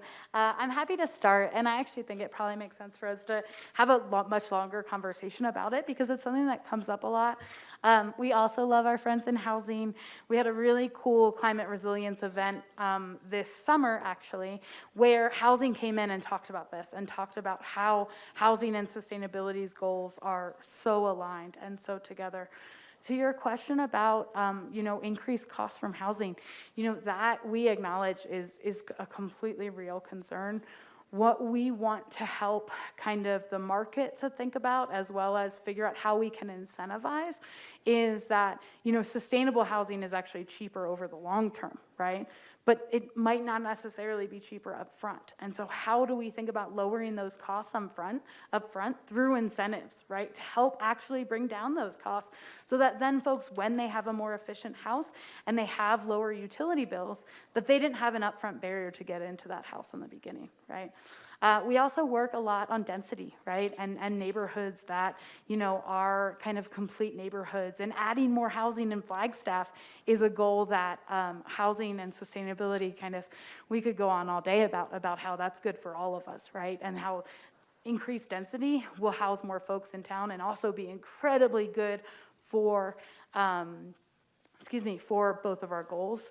One specific thing, and I can shout out Genevieve, who we launched our ADU survey today. So ADUs are one example of if we can get more accessory dwelling units in backyards, right? So these might be like casitas, right? If we can get more of those in backyards, that not only increases our housing supply, but also means that we've got folks who now can live in neighborhoods that they couldn't access before, right? That they have easy bus access, right? Or that they have a pretty short commute downtown, easing traffic for everybody, or that their kids can walk to school. So what we're trying to do there is learn more about our neighborhoods, learn more about folks and what the barriers are to doing things like that, right? That add housing also add small housing, right? Also add housing maybe for somebody's parents who might want to come live with them. So we have a lot of collaborations there, and I agree that hopefully can be a longer conversation for another day. Yeah, because I don't think it's just as simple as all of that, but you all can figure that Agree. out. I just want the question out there, and I want us to be thinking about that because this is serious, and I know you all know it.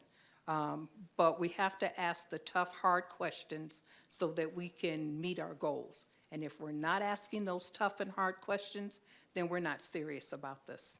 So, That's right. thank you. Thank you for the hard questions. Councilmember Sweet. Thank you, Mayor. I wanted to show appreciation. You listened to what we requested, and at first glance, I think it's great. Thank you. And I'm excited about the ADU conversation. I had a house that had an ADU in the back, and I can tell you it was beneficial for not only the renter, but for me as well. So looking forward to that survey result. And also, thank you for addressing the fleet electrification and the concerns surrounding that. I appreciate it. Thank you. All right, I have a couple of questions. With the incentives for those who are flood impacted, you said that that the money can go toward making their home more resilient, against flooding. Could it also go toward purchasing flood insurance? Okay, no, No. it cannot. So it really is just for those materials. And Jenna, do you want to maybe add a little bit there? Thank you. Thank you for the question. So this funding is some federal funding that we worked with Stormwater on, so shout out to Stormwater too, which we didn't get to mention earlier. But we have worked with the experts on that side to kind of identify some of the materials that are best for what we call dry flood proofing, so preventing water from coming into your home. So these are some barriers that can be either kind of installed on your doors or windows. Some are larger barriers that go kind of outside your home to maybe block off a whole side of your home. And there's also some sealants for like concrete slab foundations to be able to seal that off.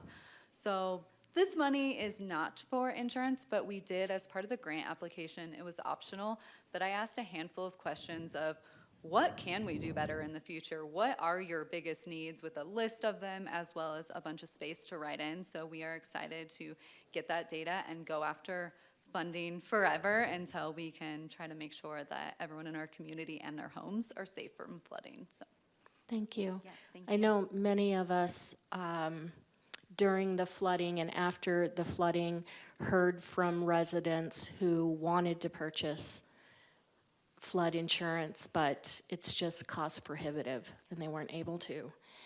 Along the lines of not just flooding, but any of the activities that you're doing during and after the flood events, several of us went door to door handing out information, and I think probably several council members, myself included, would be willing to go door to door with materials about carbon neutrality and what's available through the city. So I just throw that out there. And the ADU pilot project, we had been talking about creating a set of plans or a couple of set of plans that were already approved so that people could build these more cost effectively. What exactly is involved in your pilot project? Hey, Mayor Daggett, Genevieve Pair 3 here. So we did discuss that. So just to recap this ADU pilot project, we do have a lot of internal partners involved. So it's sustainability, but also planning, housing, and building, I believe. So quite a bit of city staff. We met a bunch of times, kind of discussed this idea of model plans and what are the barriers to ADU construction. But with the rapidly rising costs of construction, labor, we really felt like we needed a better sense of what the barriers actually are before we move forward with a pilot program for model plans. That definitely still is on the table. It's actually a question in the survey about if folks who have built an ADU, if that would have been helpful for them, or people who might be interested, if that would be helpful for them. But we really felt like we needed just a better understanding of some of the barriers. So that survey targets folks who have built an ADU. There's quite a few questions, so I hope they get through all of them because it'll be really helpful for us. But also people who might be interested. And it also allows renters to discuss their perceptions of living in an ADU too. So really trying to get broad community perspectives on this. So that's still on the table, but we did a lot of research into other communities who are working on that, and it's quite involved. And could be very beneficial, but it targets specifically detached ADUs. It doesn't target integral or attached ADUs. So we kind of just, before we really jumped into that, wanted to get some better data. So we'll definitely present those results to you when we're ready. The survey is going to be open for about 3 weeks, but we're also reaching out to contractors and designers. So once we have a better idea of how that works, we'll definitely get back to you and let you know next steps. Thank you. And is the survey available on the city's website? Mm-hmm. Yes, it's on the Flagstaff Community Forum. It went live yesterday. An announcement went out this morning. It'll be on social media, so hopefully we'll get a lot of press about it, but feel free to share it with your networks. The greater the response rate, the better. Thank you. Yeah, thank you. All right, I don't see any other questions or comments from council, so I'm going to take public comment. First, we have Jill Stevenson.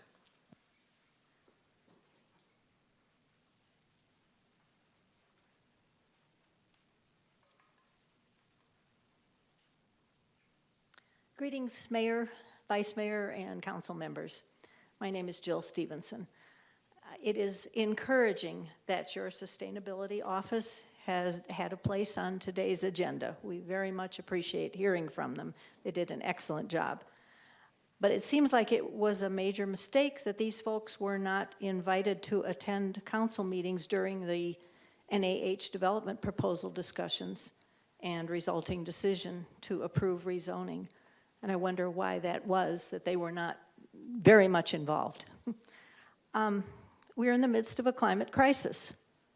We almost need to panic about it because it's real, it's affecting all of us.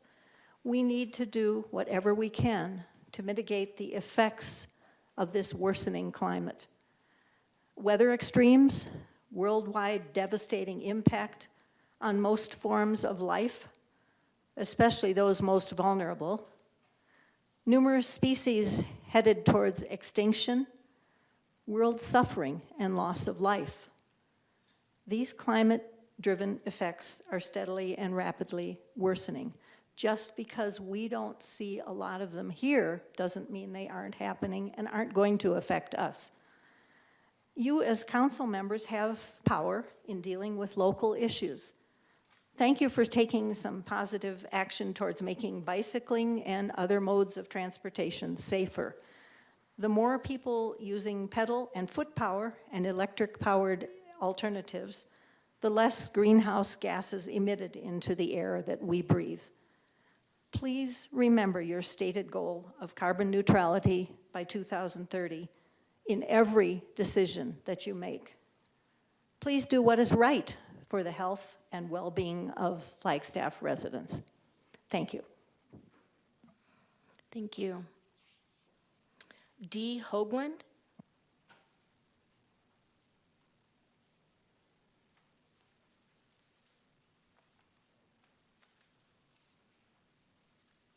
Mayor, Vice Mayor, Council. First, I'd like to recognize the efforts of the City and Sustainability Department for how much work they have accomplished with regard to mitigating climate change. It was an excellent presentation, and I really appreciate you guys. I know I've said this before here, but it does bear repeating. According to the latest IPCC report, radical changes are required on a systemic level, and every available measure needs to be undertaken to have the chance of keeping global warming below 1.5 degrees, and that's a quote. The IPCC, which is the Intergovernmental Panel on Climate Change, a part of the United Nations, also continues to state the world must rapidly shift away from burning fossil fuels. I respectfully recommend a prompt implementation of your carbon neutrality plan, including transitioning to electric vehicles and promoting alternative modes of transportation to help achieve carbon neutrality by 2030. Thank you so much for your kind attention and action on this. Thank you. Andy Fernandez.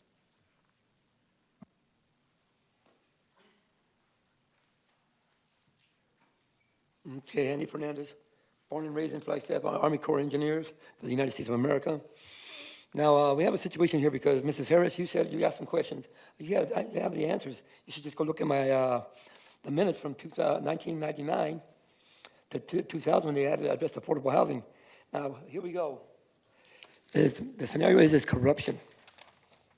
The GOP and the Chamber of Commerce manipulated numerous scenarios. Now, the reason the housing market increased so dramatically in 7 years, because I was for it in 98, but then it disappeared off the radar for 14 months. 11 months. They came back, affordable housing, let's do this, and that. I said, all right, great. You come up with Habitat for Humanity, HUD, all these so-called non-for-profits. And I'm going to regurgitate a lot of this stuff tonight. Oh, while the medical staff at the hospital are making $400,000 to $500,000 annually, and the other employees are making $72,000 to $185,000, and that was 24 years ago. Now the scenario is that the housing market was so in a flux because greed. The realtors should not even be in the business. They're parasites. It's a cancer. We have a system that's called the county assessor's office, who gets all the monies from all these properties. It's called taxes, property tax. So they have an assessed value, but all of a sudden, because this piece of garbage realtor wants to make a lot of money, he'll go to California or other more affluent areas and say, hey, you got a 3-bedroom house here in Flagstaff, Arizona, 2,300 square feet. No crime, civil tickets, just traffic tickets. But we have a certified school, top of the line hospital, all the amenities of a big city. It was a small town atmosphere. The Andy Griffith neighborhood. For you youngsters that don't know about it, it's about a small knit family community. Everybody knows everybody. You keep your doors open. Everybody takes care of each other. That's what we had here until 23 years ago with the greed. Now, with this said, we have a situation here where the housing market blew up, and I actually said it in 1999 and 2000. You can go look at the records here. I said the housing market's going to crash in 7 to 10 years, and it actually crashed in 7 years. All of a sudden, 2 years later, the market, the realtors, they all had to, and the developers had to drop the prices. They were losing money, so they said, okay, let's just say they're abandoned and they're obsolete, crush them, build new ones, and that's how they manipulated the market with Home Depot, Lowe's, and it's artificially corruption and nepotism by a bunch of Chamber of Commerce, GOP, even Democrats, facilitating to line their own pockets. Now, see, you have a scenario with the open space. Now you have the Flagstaff Hospital wants to build over here in front of the open space, which Thank you, open Mr. space Fernandez. money's over $30 million was acquired by the taxpayers when they voted for it to not put garbage like that over there. And like Thank you. Vice Mayor Aslan said, Your time is vote up. no on 480. John Fegvarasi, and thank you for the phonic pronunciation. All right. Good evening, Mayor, council members. My name is John Figvaresi. I teach a climate science program over here at NAU. Several of my students are actually here tonight. Now, I work a lot with everybody that just presented, so I'm really good friends with everybody here. And it's really awesome to see all these updates and all these initiatives, all these things that are happening.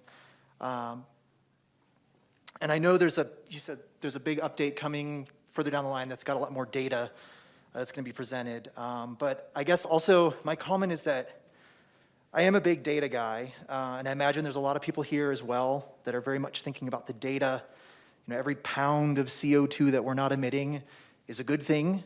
And And it's fantastic seeing all these updates and actually seeing like this initiative reduced our emissions by this exact number. That's fantastic.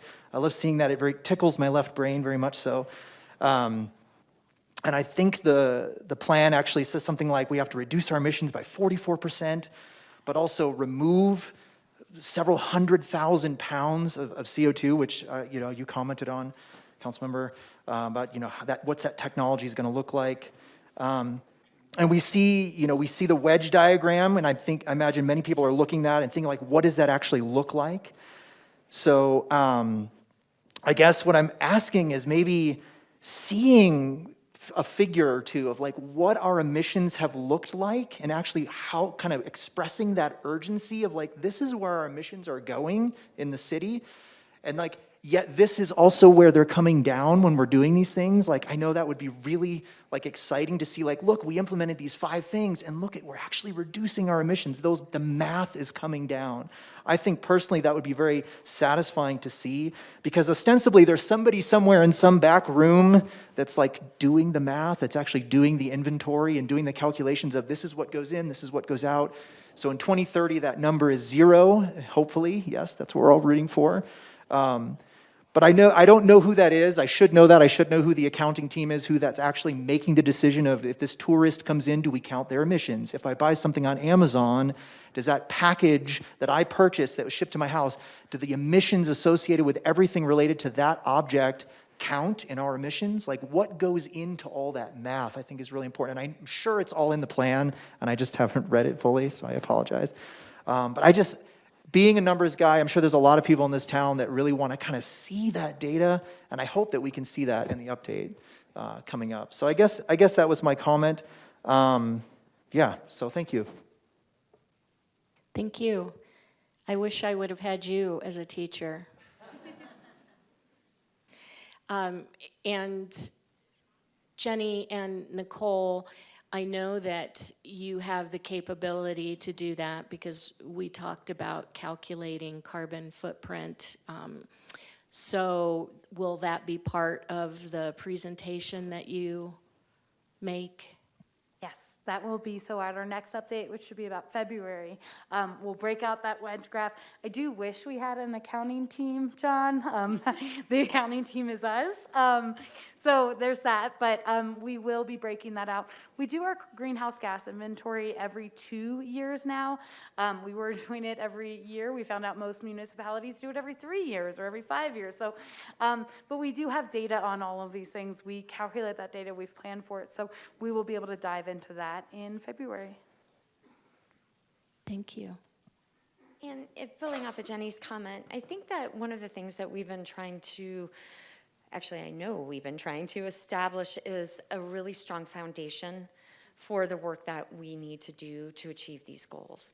And moving the needle has been very micro at this stage, 1, because of funding, and 2, because as Genevieve mentioned numerous times, we need to align policy with goals. And if the council, some of the council may recall, some weren't on council at the time, but when we were talking about the carbon neutrality plan, we knew that we had to spend a considerable amount of time creating a foundation to make this work. And so the needle, proverbial needle, hasn't moved a lot, which is why we haven't been focusing on data just yet, because we've been needing to get everything in order to really launch and launch effectively. That's not to say that a lot of good work has not been done. As you saw, a lot of things have been going into those emissions reductions, but we need to align those policies with goals really to start seeing some significant shifts. So lots of data to come, John and team. We gotcha. Thank you so much. All right, no more public comment, no questions from council. We can move down to item number 9, city code updates for Bushmaster Park sports courts with lighting controls. Thank you.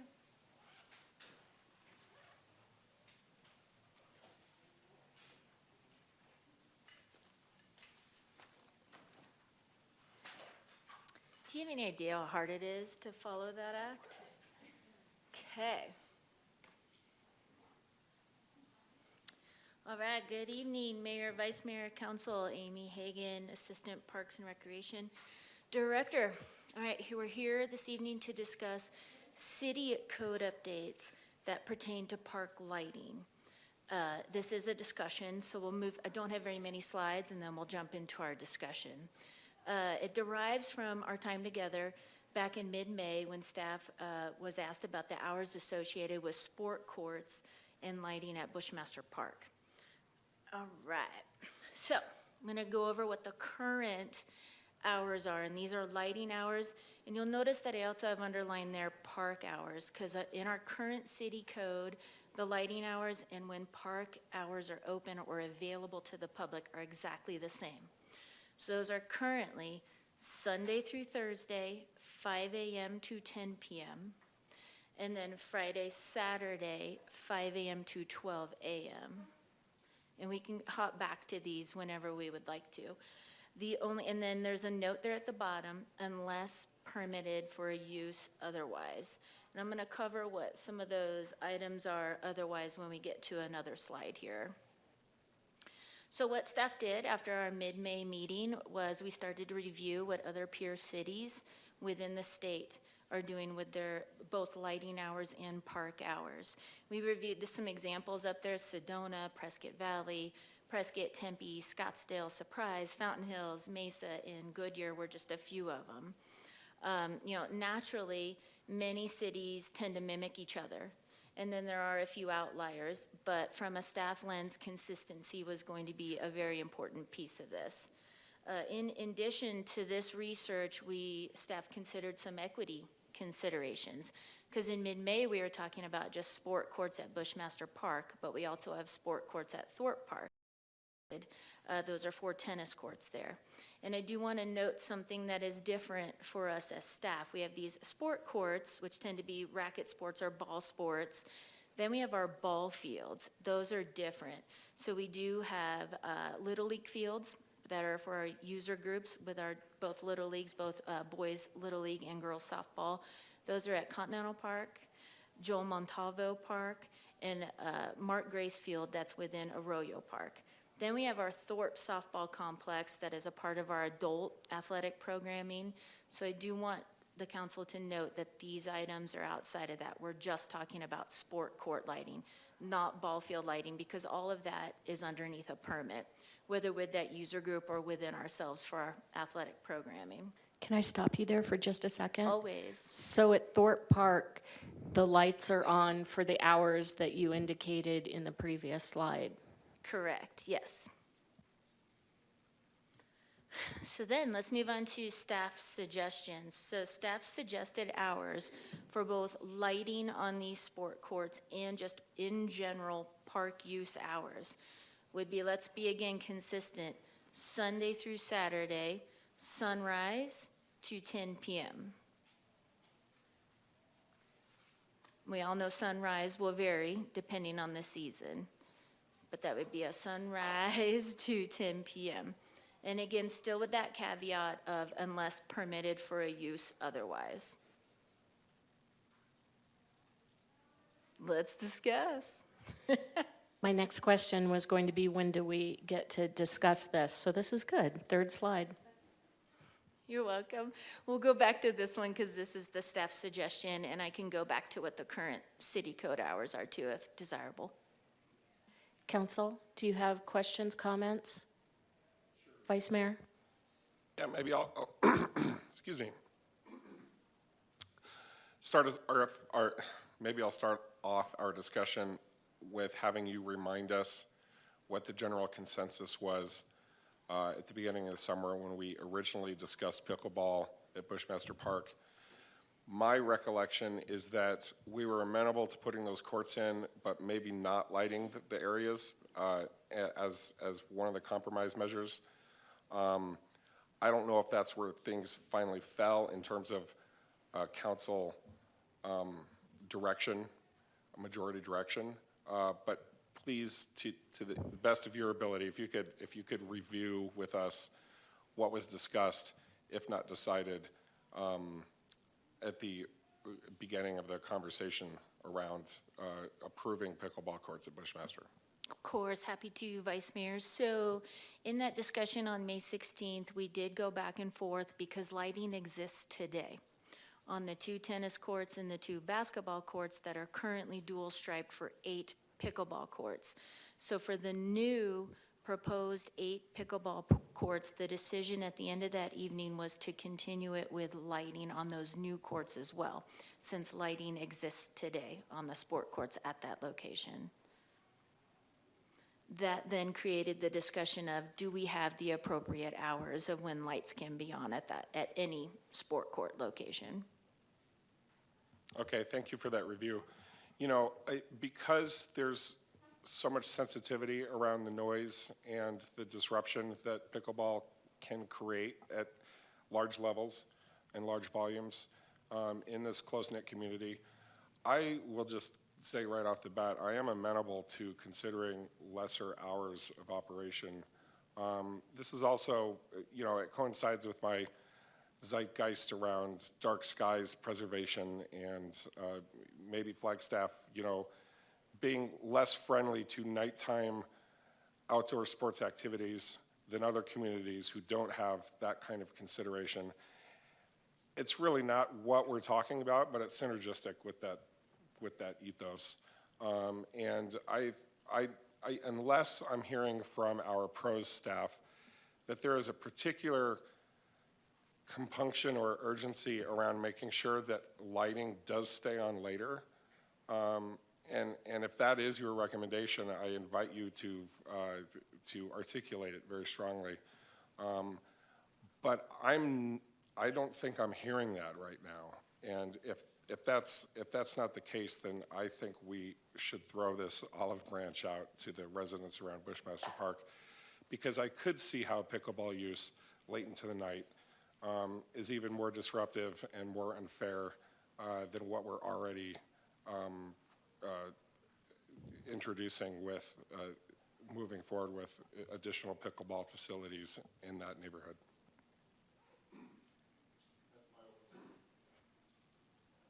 Councilmember McCarthy. Well, thank you, Mr. Aslan. I absolutely agree. I just think the people, well, I'll ask a question of staff first before I make my other comments. Are you taking into account that some of these activities are right in back of people's yard to the point where it's extremely annoying versus other ones where the activities are pretty far away from anybody's house? So, you know, I would think that those would be like 2 different approaches. So any thoughts on that? Again, we reviewed what other municipalities are doing within the state. Majority are at sunrise to 10 p.m. for both sport court lighting and for just in general park use. I do think our sport courts in Thorpe Park, although they are tennis courts, they're very close to residences too. So it's not a foreign concept compared to these courts at Bushmaster Park.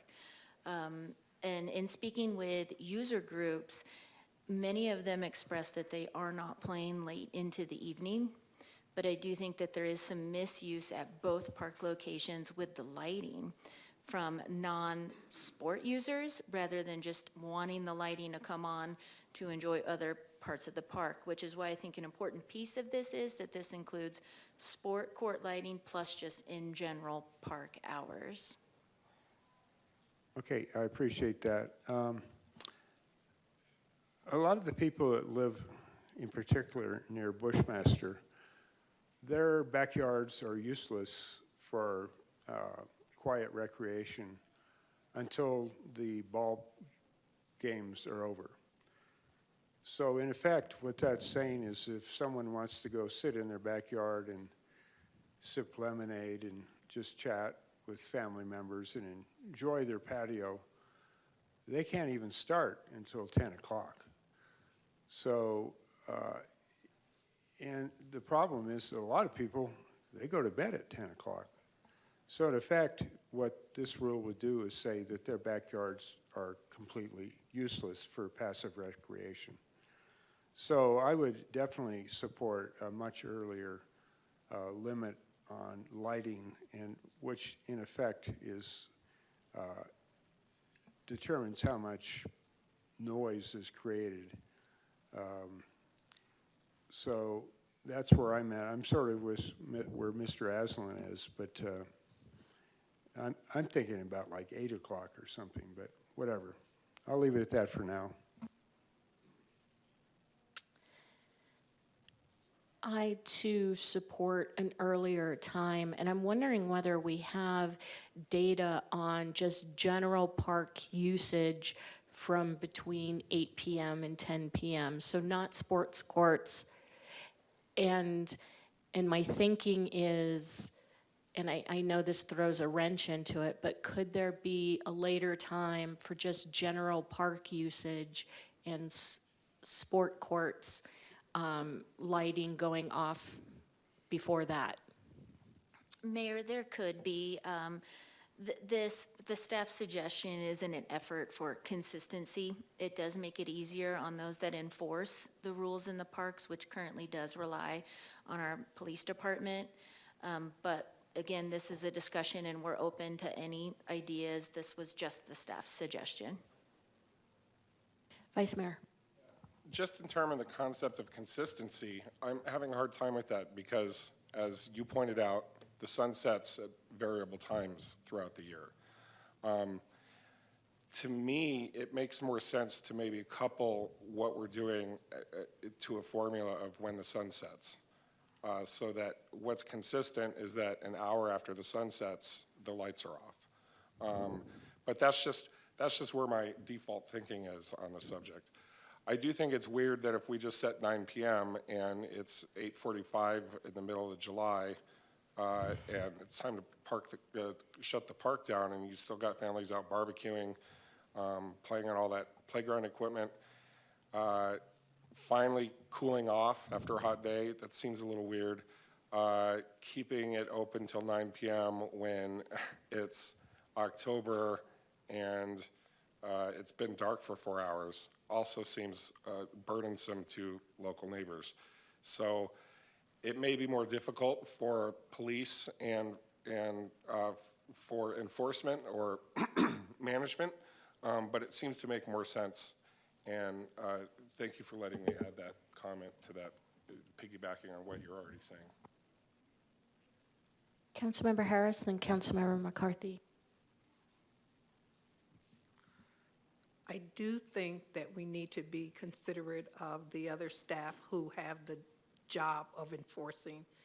I'm just kind of wondering how will if I'm a police officer and I go to the park, and if I wasn't paying attention to when sun went down, and I have to look at my watch and say, okay, did the sun go down at 7 o'clock and it's 8 o'clock now, or did the sun go down at 8 o'clock and now it's 10 o'clock or 9 o'clock?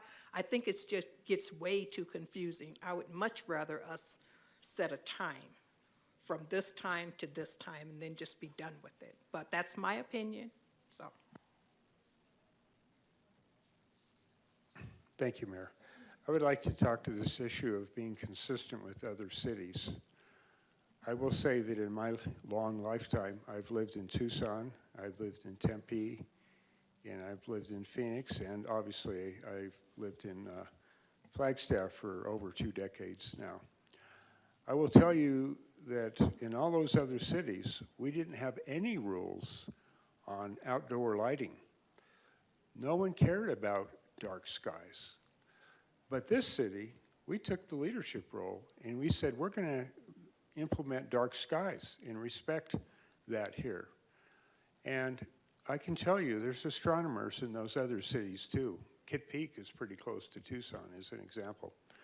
So I don't think it's that important that we follow the lead of the Tempes and the Phoenixes and the Tucsons. I think we should make our own determination based on the needs of our citizens. And I'm thinking of 8 o'clock is a good time.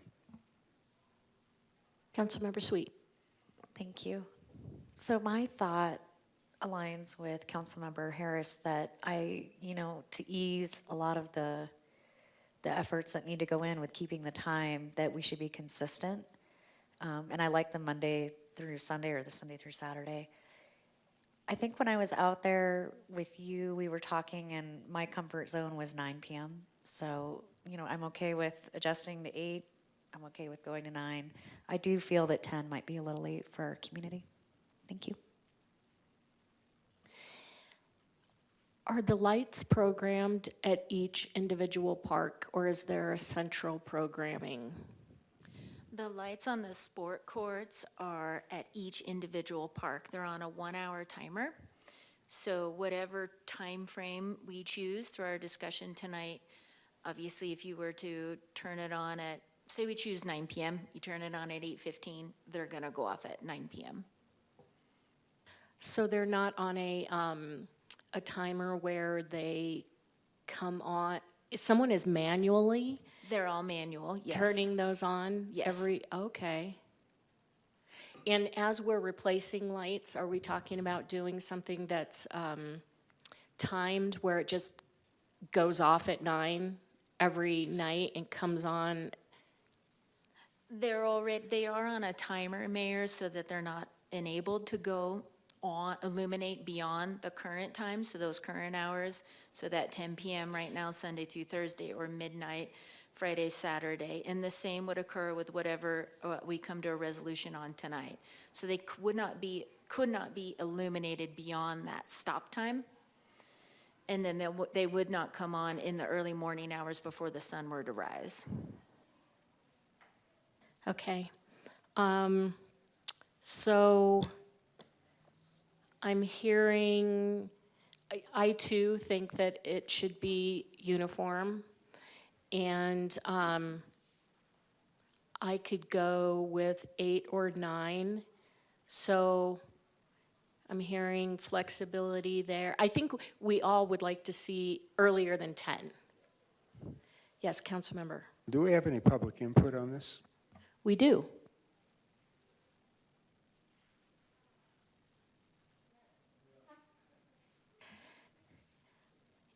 And so I saw a lot of nodding of heads that that we're feeling the same way. All right, any other questions or comments for Ms. Hagan? Okay, so we're going to take public comment. Laura Sheeran.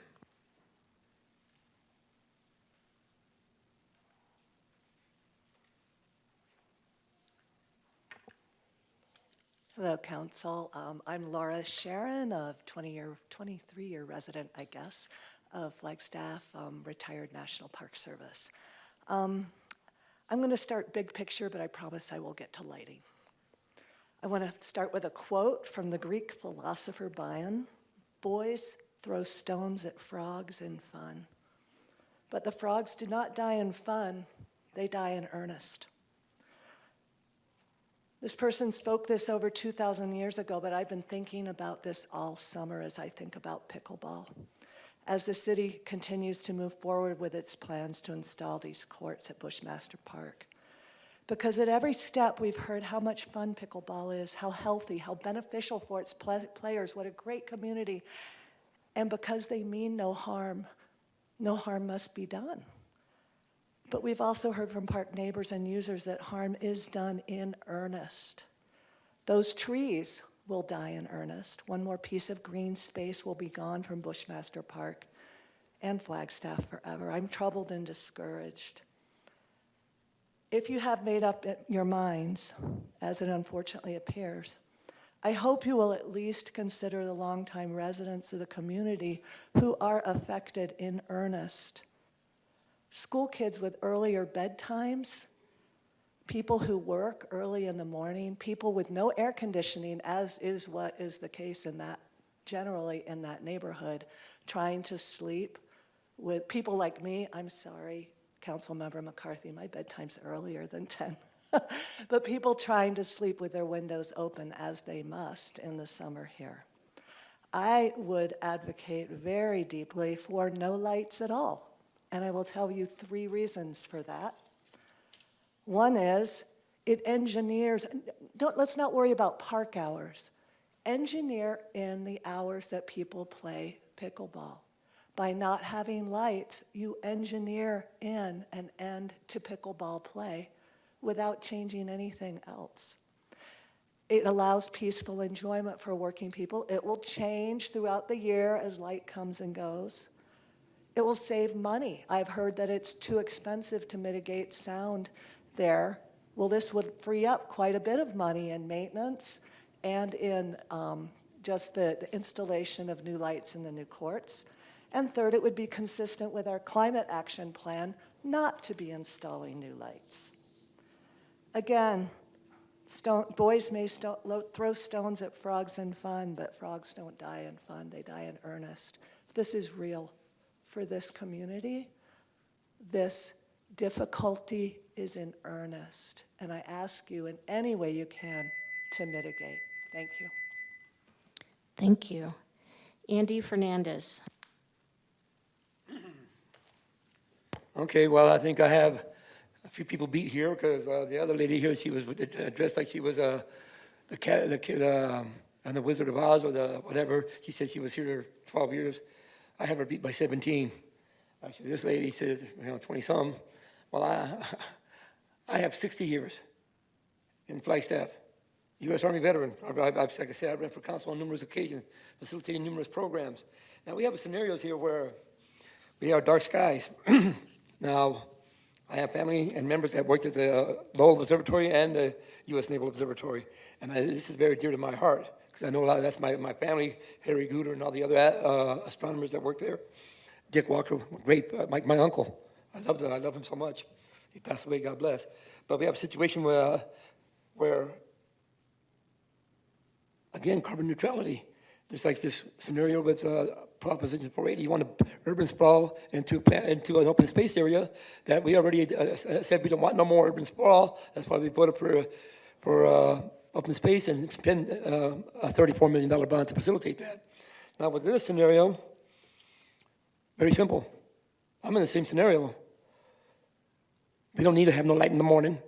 And if we're going to have any lights at all, 8 o'clock, 8:30 maybe. But this mindset that we were programmed into, brainwashed, started in 1912 when World War I was implemented to facilitate 24-hour shifts in the factories. And then that ended. But okay, everything kind of went back to normal. Then in World War II, again. And that's when the women started getting into the workforce. So that scenario structured a different mentality. And corporate monopolies, nepotism, both Democrats and Republicans back across the aisle making deals. So the scenario is that we have numerous issues, and I would rather see eliminating factories opening up from 8 o'clock till 6. It should just be from 8 o'clock till 7. That would be great, but it's a dream that won't happen because greed and the American way, the Industrial Revolution. So now with that said, I was here last year, actually 11 months ago regarding this, and I have a lot of issues addressing that and as well as the carbon footprint.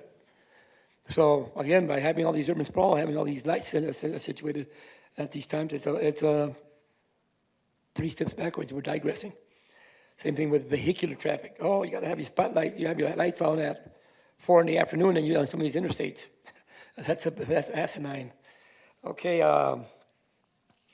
yeah, and again, while the affordable housing that manipulated another 7.5 million, almost 8 million homes in this community, also facilitated light poisoning.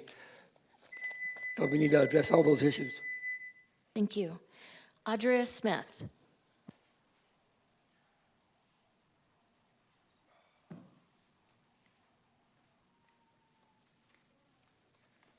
Hi, everyone. Nice to see you. I was not prepared to hear so much positive voice. Thank you for recognizing the problem with lighting. But I'm not good at improvising, but I had some words prepared. And I'll share what's appropriate. And I start by saying, don't you just love our summer evenings in Flagstaff? Our summer weather is well known, anticipated after long winters by locals and coveted by out-of-towners. Don't you just love spending those evenings with your friends and loved ones with meals and drinks, or just enjoying solitary contemplating and the sound of crickets and the fragrance of the pines? My friends and I have always said, why go anywhere else? Stay home in Flagstaff for the summer. And I do. Well, that joy has already been stolen from me, as I told you a couple of weeks ago. I've logged in one quiet evening this summer before my normal bedtime, when pickleball was not being played till 10 p.m. Something about the Labor Day weekend kept them away that Monday evening. I've already begun looking at real estate in New Mexico. I have an appointment with a realtor to talk about the value of my home of 35 years, one that has every bit of my savings and my back invested into it. But I need to do what I can at this point to get a fair market value, because homeowners in other cities who have my issue have seen their property values go down, cursed by pickleball noise and lights and the general invasiveness. And if my value goes down, this may be the point. I hate to think about this, to file a nice lawsuit. I'm sad, though, that 18 to 20 trees will be gone from the heart of this neighborhood. So the decision to turn court lights out in Bushmaster by 10 p.m. is the recommendation by staff. And says it will set an ordinance for Thorpe also, and other parks. Staff mentions peer cities who turn court lights out at 10. May I remind you from an earlier presentation I made that one of those peer cities, Prescott, also chose to build their pickleballs, their mecca, way the hell out of town.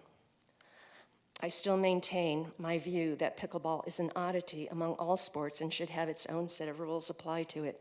I also maintain that Bushmaster is an extra special park with its adjacent living residents. My vote is for pickleball courts to go out at 8 p.m. Or I like some of these other ideas too, more about our dark sky. This is kind of my compromise. While basketball and tennis go out at 10. I don't care what happens at Thorpe. At some point this summer, the entire park lighting was timed off at 10 p.m., shutting down all activity that used to carry on through the night. Oh. Thanks. Do the right thing. Thank you, Audrea.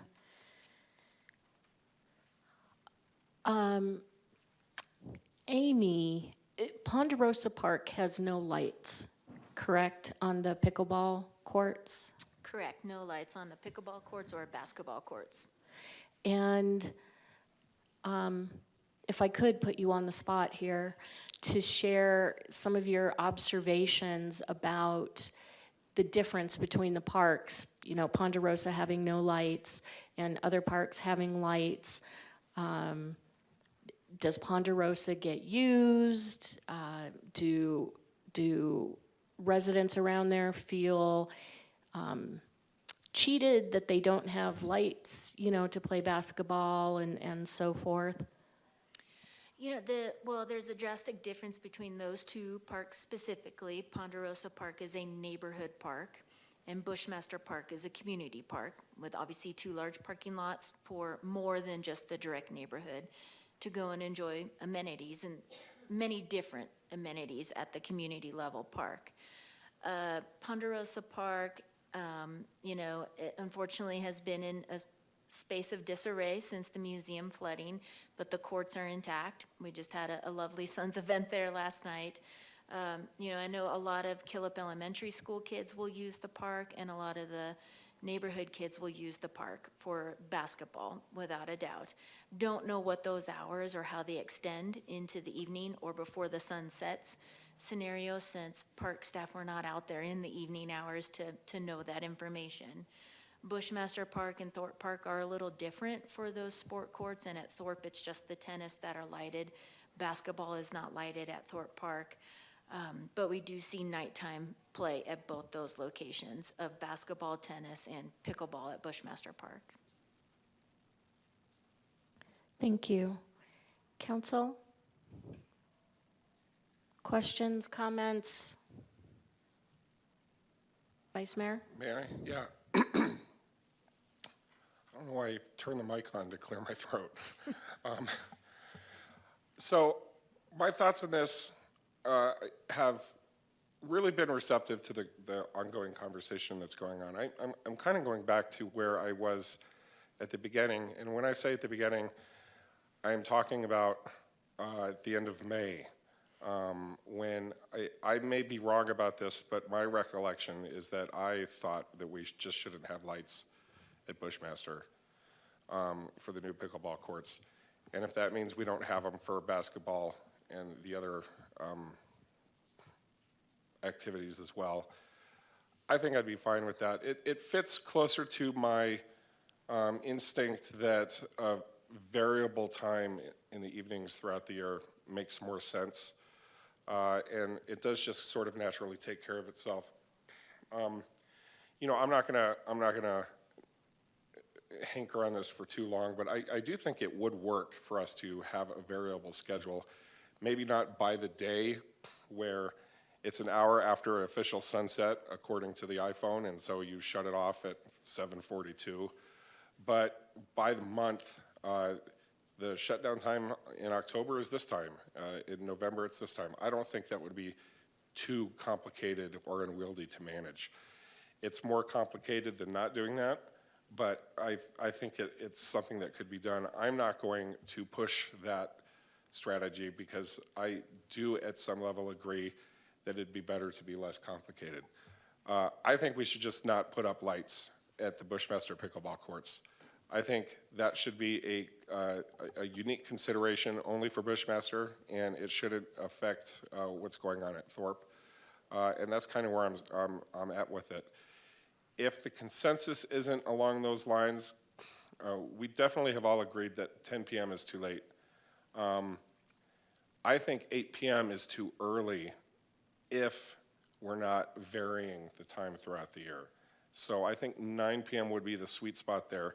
But I do prefer just not having lights go on in the evenings at Bushmaster.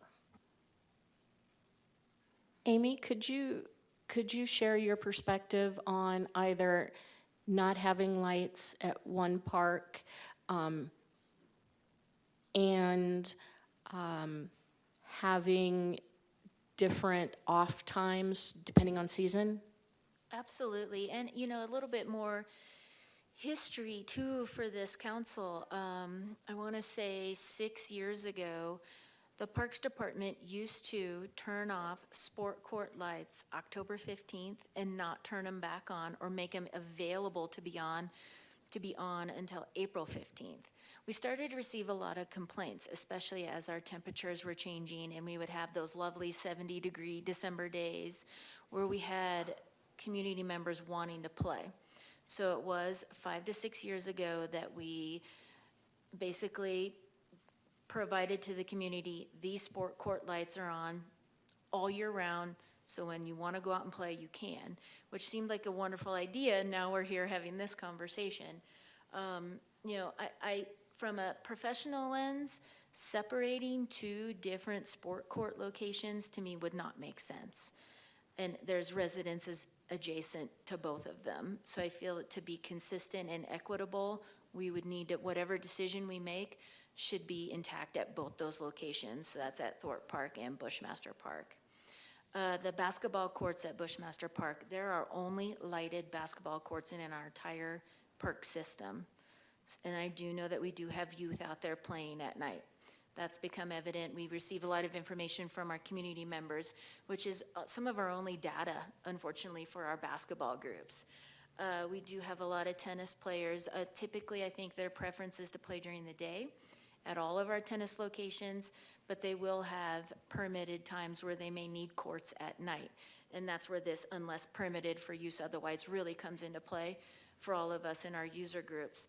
I've heard from the pickleball community, they're not the group asking for beyond 10 p.m. or even 10 p.m. I think that they're going to be very malleable and work with the city on this. The 10 p.m. comes from what the majority of peer cities in Arizona are doing. And that's not just at sport court locations in a regional area. These are all of their sport courts, which they obviously have a lot more lighted courts than we do in Flagstaff. And your perspective on changing the time that lights go out depending on the season? For a seasonal change, it's certainly something we can do and accommodate, and I'll also work with enforcement on that too. We also have an opportunity to separate lighting from in general park hours this evening. They don't have to be the same. That's just in an effort for consistency. We can again do whatever we would like to have put into place. That consistency is in effect at all those other peer cities. So that park is only open till 10 p.m. and that's all their parks, plus the ability to have lighting to play specific sports. Going to always be very amenable into what we think is best. So we can certainly, from a maintenance lens and just park overall management, work with a seasonal change if that's what our city council would like to do. What do you think about that? If I put on my police hat, it would be very difficult for me to manage that aspect. But I do have one, I suppose, shining light where this year Parks is funded with a park ranger position. That individual we're currently in recruitment on. Their hours would be Thursday through Monday, 10:30 to 7 p.m. So we would have an individual on park staff out in our park grounds helping to educate. They're not there to enforce, but they're certainly there to help educate, work with the community, and be able to inform us better on what they're seeing in those off hours when we don't have other staff within our park grounds. I think consistency matters. I think it matters for our community too. Matters for all of our colleagues and coworkers and our community. Which is one of the reasons why 5 years ago we went to no longer eliminating the ability to have lights, because someone could be like, oh gosh, what day is it? October 14th, great. Lights are going out tomorrow, kind of thing. So we were seeking some of that consistency then too. Councilmember McCarthy, did you have a comment or a question? I do. Lori Matthews does too. You want to let her go first? Oh, I don't see it. Certainly, Councilmember Matthews. Thank you, Mayor. So, Amy, I just wanted to, and you may have said this earlier, currently over at Bushmaster, the lights that are there are on a usage basis. Is that correct? That Like is people correct. can turn them on? That is correct, Councilmember Matthews. So they're available, it's a manual timer, and the timer has 60 minutes or a 1 hour time to it. And but they are not permitted to be on past 10 p.m. right now, Sunday through Thursday, or 12 a.m. on Friday and Saturday nights. Okay. Thank you. I just wanted to make sure my recollection was correct. I definitely, this has been one of the most challenging conversations I think we've had this year, surprisingly, maybe not, but I do want to stay in the theme of being respectful of the people that live around that area and the noise issue. And I think that I'll support the others who have said 9 o'clock is a good time. Thank you, Councilmember McCarthy. Thank you, Mayor. I want to talk about the comparing us to other cities things. I can tell you that when I lived in Phoenix, my major sport was bicycling. I did a lot of heavy bicycling. I never went bicycling at 2 in the afternoon in the summer. That would be suicidal. So, but when I moved up here, I could ride any time of the day. So what might make sense for Phoenix doesn't make sense for here, because, the day doesn't become even reasonable in Phoenix till about 9:30. Yeah, I was down there yesterday, and it's like, this place is unbelievable. It's hot. Anyway, I really like the idea from the woman that used to work for the Park Service. I forget your name. Nora? Laura. Hi, Laura. Of not having any lights at Bushmaster. I think that's an excellent idea. And I think we could either make that ruling for the same at Thorpe, but On the other hand, I would be comfortable leaving the rule as is at Thorpe, because there are houses close, but they're not quite as close. And they don't have pickleball courts, at least at this point. And some of the other sports can be noisy, but they're not nearly as noisy as pickleball. So my suggestion is no lighting at all at Bushmaster, at least at the sports things. We might have a different rule for the ramadas. I don't know if that would make sense or not. I haven't really thought that through. But I would suggest no lighting at Bushmaster on the sports courts. That's my thought. And, you know, I realize there may be some room for compromise there. Councilmember Harris. I would just be a little concerned if we did no lighting but did not set a start time, because in the summertime, I believe it's light by about 5 or 5:30. And so if people are complaining about noise, think about, and some older people, I'm included, I wake up early these days and I don't sleep as late. So somebody could be up at 5 o'clock and be out on the court by 6, you know, and somebody is still sleeping. So if we're gonna do no lights, I think we should do some kind of start time or open park time. Put a time on there so that people aren't there at 5:30 in the morning. And again, we have an opportunity to discuss the lighting at sport courts and then in general park hours, and that's for all 24 of our parks, not just these 2 with sport court lighting. So you indicated that you wouldn't suggest having different policies for different parks, and I understand why that would be. However, the homes are closer to Bushmaster than they are at other parks, right? I mean, just abutting the park. You know, the homes along Thorpe Road are probably less than 50 feet away from the Thorpe tennis courts. Are you talking about the houses like on Aspen and Birch Correct. and Yes. Cherry? Yes.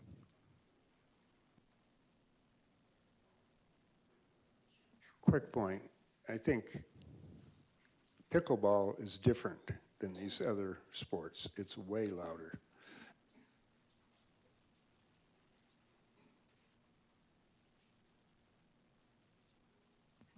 So here we are.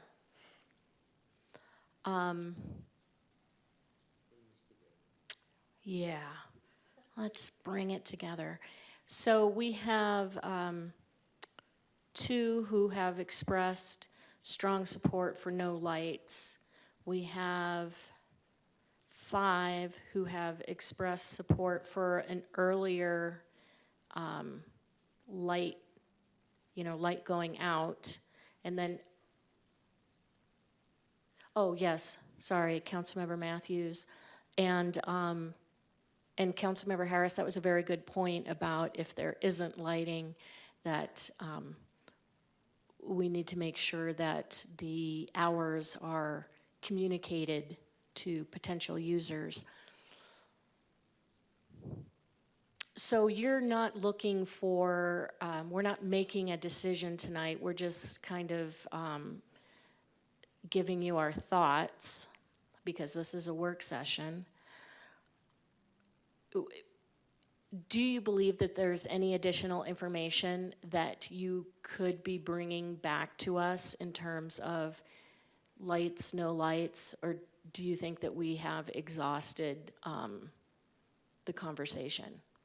You know, the existing lights at Bushmaster Park, if I'm not mistaken, have been there since the late 90s on the tennis and basketball courts, which just so happen to be used for pickleball courts too. So if we were to remove the ability for those lights to be used, knowing that we see pickleball play at our other concrete surfaces, you know, I see it at Cheshire Park, on the tennis court, basketball courts, We have seen it at Thorpe Park. I can only envision a migration if we remove lights from a certain location, since that sport ends up being rather portable. Thank you for pointing that out. So we are all in agreement that if we have lights, we'd like them going out at 9 Or before. or before. Can we go with that? Because we've got all of us on board for that. And then would the lights at the park stay on until 9 as well? It would be sport courts and the park? It's just the sport court lighting, so pedestrian lighting does not change. But then our other opportunity to clarify this evening would be then those in general park hours, when we think a park should be permitted to be open, and how late into the evening. So excuse me, you're looking for direction from us on that as well? I am, yes, Mayor, because the way the city code is written today, it's just park hours and the lighting. So we need to separate the two, because I don't think, what I'm understanding is that we're not stating that we want parks to close at 9 PM. We just want to mitigate when the lights on specific sport courts can be illuminated. So we do still need to identify what we're comfortable with on park hours for all 24 parks, just for park hours to be open. So council, what do you think about 9 PM for sport courts and 10 PM for parks? I think that's consistent with my view, which is we shouldn't mess with the hours of operation for our parks.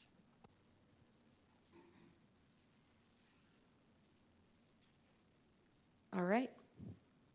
I think we're in agreement. Thank you.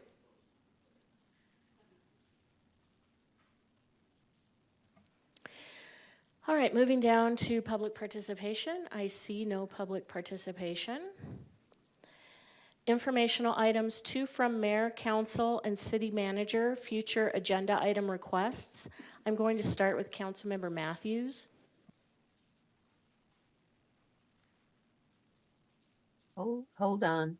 Don't have anything tonight besides thank you to Team Flagstaff for the beautiful flowers that were sent last week to me. I really appreciated it, and it's brightened up my living room. So that's all I have. Thank you. Thank you. Councilmember Harris. I have nothing. Vice Mayor. Nothing tonight. Councilmember House.